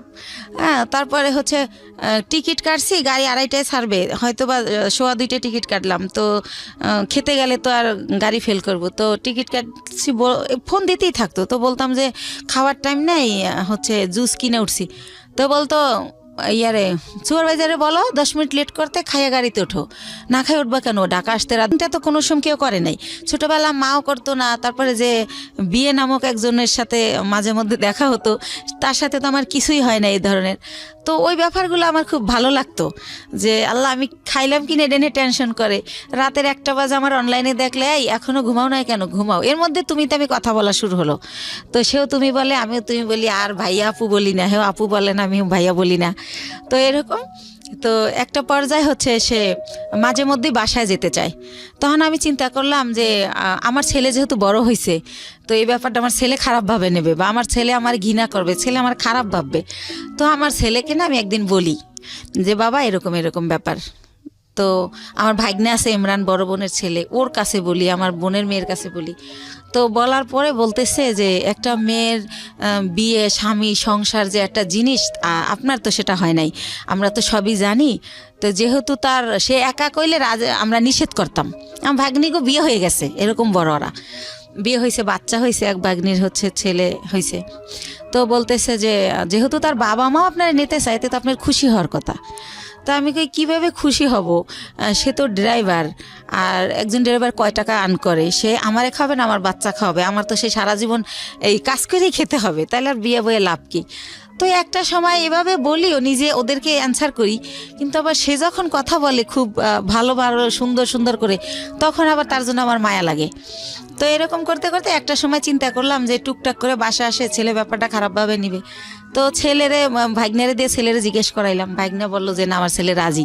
আমি সরাসরি জিজ্ঞেস করলাম না, লজ্জায়। তো তারপরে আমরা বিয়ে করে ফেললাম। বিয়ে করলাম হচ্ছে ভাইয়া এই যে মার্চ মাস গেল, এর আগের মার্চের 13 তারিখে। তো বিয়ে করলাম বলতে এভাবে বিয়ে করার পরে সে আমার বাসায় থাকা শুরু করলো। আর হচ্ছে আমি বললাম যে সিএনজি আর চালাইও না, মানে একজনের ড্রাইভার আমার হাজব্যান্ড একটু লাগে, কারণ এইরকম ফ্যামিলির তো মেয়ের আমি না, হয়তো আমি ভাগ্যোদশে কষ্ট করতেছি। তো পরে ওর ভিসা, পাসপোর্ট করলাম, ভিসা লাগাইলাম যে আমার সাথে সাথে ইন্ডিয়া যাবা, দুইজনে মিলে ব্যবসা করি। আরও একটা চিন্তা করলাম, ভাই এই ব্যবসায় হচ্ছে অনেক মাল তো ওয়েট হয়, একটা ছেলে আসলেই দরকার হয়। যেবার আমার ছেলে আমার সাথে যায় আমি একটু অনেক শান্তি পাই, আমার কষ্ট কম হয়। ছেলে না গেলে 4-5টা ব্যাগ আমার যদি লেবার না পাই আমার ক্যারি করতে হয়, অনেক কষ্ট হয়। তো সব কিছু মিলে টিলে ভাবলাম যে ঠিক আছে, ওর ফ্যামিলিও ছোট, 1 ভাই 1 বোন, বোনেরও বিয়ে হয়ে গেছে, বাবা মাই তো আছে, ঝামেলা নাই, করে ফেলি। তো এইভাবে যাই হোক বিয়েটা হলো, খুব ভালো, শ্বশুর শাশুড়ি খুব ভালোবাসে। তো এরপরে রোজা চলে আসলো, ঈদের সময় আমি শ্বশুর শাশুড়ি সবার জন্য গিফট টিফট কিনলাম। শাশুড়ি আবার বলে বলে দিল তার বোনের ছেলে, বোনের মেয়ে, তাদের যত আত্মীয় আছে সবার জন্য কিনতে, বাস কিনলাম, তো দিলাম। তো আমার শাশুড়ি আবার আমার 2000 টাকা দিল একটা ড্রেস কিনতে। আর আমার হাজব্যান্ড এর মধ্যে ভিসা পাসপোর্টের কাজ চলতেছে, সে আর যায় না এতদিনে ইন্ডিয়া, তারে সব কিছু দিলাম। প্রতিদিন তারে 500-1000 টাকা পকেট খরচ দিচ্ছি, মানে দিয়ে রাখতেছি, যখন শেষ আবার দিচ্ছি, এরকম এভাবে চলতেছে। তো তারপর আমি আরও একবার গেলাম একা। তো এর পরের বার সে আমার সাথে গেল। তো যেহেতু সে আমার সাথে গেল, এখন যদি ভাইয়া যেখানে ব্যবসা করি সবাই আমাকে অনেক রেসপেক্ট করে। এখন যেহেতু তার ছবি আছে আমার কাছে, আপনারা চাইলে দেখতে পারেন, কাবিনটাও আমি নিয়ে আসছি, চাইলে দেখতে পারেন। 20 লক্ষ টাকার কাবিন করা হয়েছে আমাদের বিয়ের যে খরচটা, ওটাও আমি দিছি, কারণ ওর তো টাকা ছিল না। তো ওর মাই শিখাই দিছিল যে 20 লক্ষ টাকার কাবিন করবা, না হলেও যদি পরে আবার কেউ বিয়ে টিয়া করে কম টাকার কাবিন থাকলে বেশি হলে আর করতে সাহস পাবে না। তো এইসব দেখে না মনে হয়তো ওর মা বাবা ওর চেয়ে আমার বেশি ভালোবাসে। আর যেহেতু আমি ছোটোবেলা থেকে ভালোবাসার খুব অভাবী ছিলাম, ওদের ভালোবাসাগুলো পেয়ে না আমি এত হ্যাপি হয়েছিলাম বলার মতো না। তো এইভাবে চলতে থাকে। এর মধ্যে আমার শাশুড়ি আমারে বলে যে গত বছর অক্টোবরে যে শাহনাজের তো বিয়ে হয়েছে 5 বছর, তো ভদ্রলোকের আবার আগের ঘরে বউ বাচ্চা আছে, আমার ননদরে বিয়ে করে হচ্ছে অন্যভাবে, যাই হোক সেটা আমি বলবো না। তো যাই হোক পরে বলে যে ওর তো অনুষ্ঠান করা হয় না, দেশের কেউ জানে না, তো এবার ডিসেম্বরে তোমার আর ওর অনুষ্ঠান একসাথে করব আমরা। ডিসেম্বরের 26 তারিখে ডেট করছে। তো আমি বললাম আচ্ছা ঠিক আছে। আমার শরম, আমি আবার এটা বললাম যে মা আমারটা করেন না, শাহনাজেরটা করেন, যা যা করার আমি করব, টাকা পয়সা যা লাগে আমি দেবো, কিন্তু আমারটা করেন না, আমার লজ্জা লাগে। আচ্ছা। তো এটা আমি বলার পরে উনি হচ্ছে অনুষ্ঠান, তখন কি আপনার মানে জাহিদ তো আগের হাজবেন্ডের নাম, হ্যাঁ ওর সাথে কি ডিভোর্স হয়ে গেছে নাকি? জাহেদকে ওইটা আমি বলি না ভাইয়া, জাহেদকে আমি 14 সালে ডিভোর্স দিই। 14 সালে ডিভোর্স দিয়ে দিয়েছেন? ডিভোর্স এর জন্য দেই যে আবার কখন হুট করে আইসা দাবি করে, আচ্ছা, সেজন্য আমি 14 সালে ওরে ডিভোর্স দিয়ে দেই। ওকে। তো ও কি করে যে এভাবে বলে, তো বলার পরে লিস্ট আসতে থাকে, যেহেতু বিয়ে বাড়ি, বিয়ে করা গ্রামে অনুষ্ঠান করবে, এটা লাগবে সেটা লাগবে। তো আমি যখন ইন্ডিয়া যাই আমার ননদ ফোন করে বলে যে আমার জন্য লেহেঙ্গা আনবা, আমি বিয়ের দিন পরবো। তো তার জন্য আমি অনেক সুন্দর দেখে একটা 12,000 টাকায় লেহেঙ্গা কিনে নিয়ে আসি। তারপরে যা যা বলে মোটামুটি, এবার আমার শাশুড়ি আমার লিস্ট দেয় যে আমার দাদি শাশুড়ি, আমার নানি শাশুড়ি, আমার মামা শ্বশুরের শাশুড়ি, সবার জন্য কাপড় কিনতে বলে। এটা কি তাদের এলাকার নিয়ম কিনা আমি জানি না, আমাকে কিনতে বলে, তো তাও আমি কিনি। আর এর মধ্যে ভাইয়া একটা কথা বলে রাখি, হাসান আমার বাসায় যখন যায়, সিএনজির যে কালারের জানেন তো ড্রেস, তো ওই কালারের একটা প্যান্ট থাকে নর্মাল, আর ওই সিএনজির একটা শার্ট, এইটা পরে কিন্তু আমার বাসায় যায়। কিন্তু এর মধ্যে ওরে আমি অনেক প্যান্ট শার্ট, অনেক ঘড়ি, যা বলেন মানে সুন্দর দেখানোর জন্য যা যা প্রয়োজনীয়, কমপ্লিট স্যুট, শু, মানে ওর পুরো গেট আপ টেট আপ আমি চেঞ্জ করে ফেলি। তো ওর বোন দেখে বলে আল্লাহ রে, আমার ভাবি, আমার ভাইয়ারে তো রাজপুত্র বানাই ফেলাইছে আমার ভাবি, আমার ভাইয়ের এত সুন্দর লাগে তা আগে বুঝতাম না, এভাবে সবাই বলে। তো এইভাবে চলতে থাকে। আর আমি তো ভাইয়া কষ্ট করি ঠিক আছে, কিন্তু আমার ছেলেরা তো ওইভাবে বড় হয় নাই, তো আমি ভালো বাসায় থাকি। আমার বাসায় 2টা দারোয়ান, আমার ওরকম ফ্ল্যাটে আমি থাকি হাইফাইভাবে। তো ফ্ল্যাটে যেহেতু যে বাসায় উনি এভাবে যাওয়ার পরে তারা তো সন্দেহ করবে যে এই পুরুষটা এর বাসায় ঢোকে কেন, আমার নেগেটিভভাবে নিবে। তো তাদেরকে আমি পরে বলে দেই যে ভাইয়া ওকে আমি বিয়ে করে ফেলছি, এরকম হয়। আবার আমি যখন ইন্ডিয়াও নিয়ে যাই দেখি কানাকানি করে মালিক কর্মচারীরা যে একে, কারণ আগে তো আমি যেতাম, আমার সাথে আমার ছেলে যেত, তখন যদি ভাবে যে আপনার ছেলের বয়স কত ছিল যখন ওই ভদ্রলোককে বিয়ে করলেন হাসানকে? এই তো 1.5 বছর আগে। আমার ছেলের তো 2001-এ জন্ম, 18 চলে। তো ওরা রাজি ছিল বিষয়টা নিয়ে? হ্যাঁ রাজি ছিল, যে হাসানকে তারা বাবা হিসেবে নিতে চাচ্ছে বা এরকম। বাবা বলে না, আঙ্কেল ডাকে, কিন্তু আপনার হাজবেন্ড হিসেবে অনুমতি দিছে। আচ্ছা ঠিক আছে, ওকে। তো কি করে না, অনুমতি না দিলে তো আমি করতেই পারতাম না, করতামই না, সত্য কথা যেটা, আমার সন্তান সবার আগে। তো তারপরে আমি দেখি ওরা কানাখোসা করে, তখন আমি ভাবি যে আমার সম্মানটা তো নষ্ট হয়ে যাবে। তো তখন আমি মালিককে ডেকে বলি যে ভাইয়া কানাখোসা করার কিছুই নাই, ও আমার কোনো বয়ফ্রেন্ড না বা কোনো অন্যরকম কিছু না। ভারতে আবার অনেক মেয়েরা কি করে ভাইয়া অন্য একটা ছেলের সাথে চলে যায়, তো এরকম একটা প্রবাদ আছে। তখন আমি বলি ভাইয়া আমি তো রিসেন্টলি বিয়ে করে ফেলছি, ও আমার হাজব্যান্ড, এভাবে ইচ্ছা করে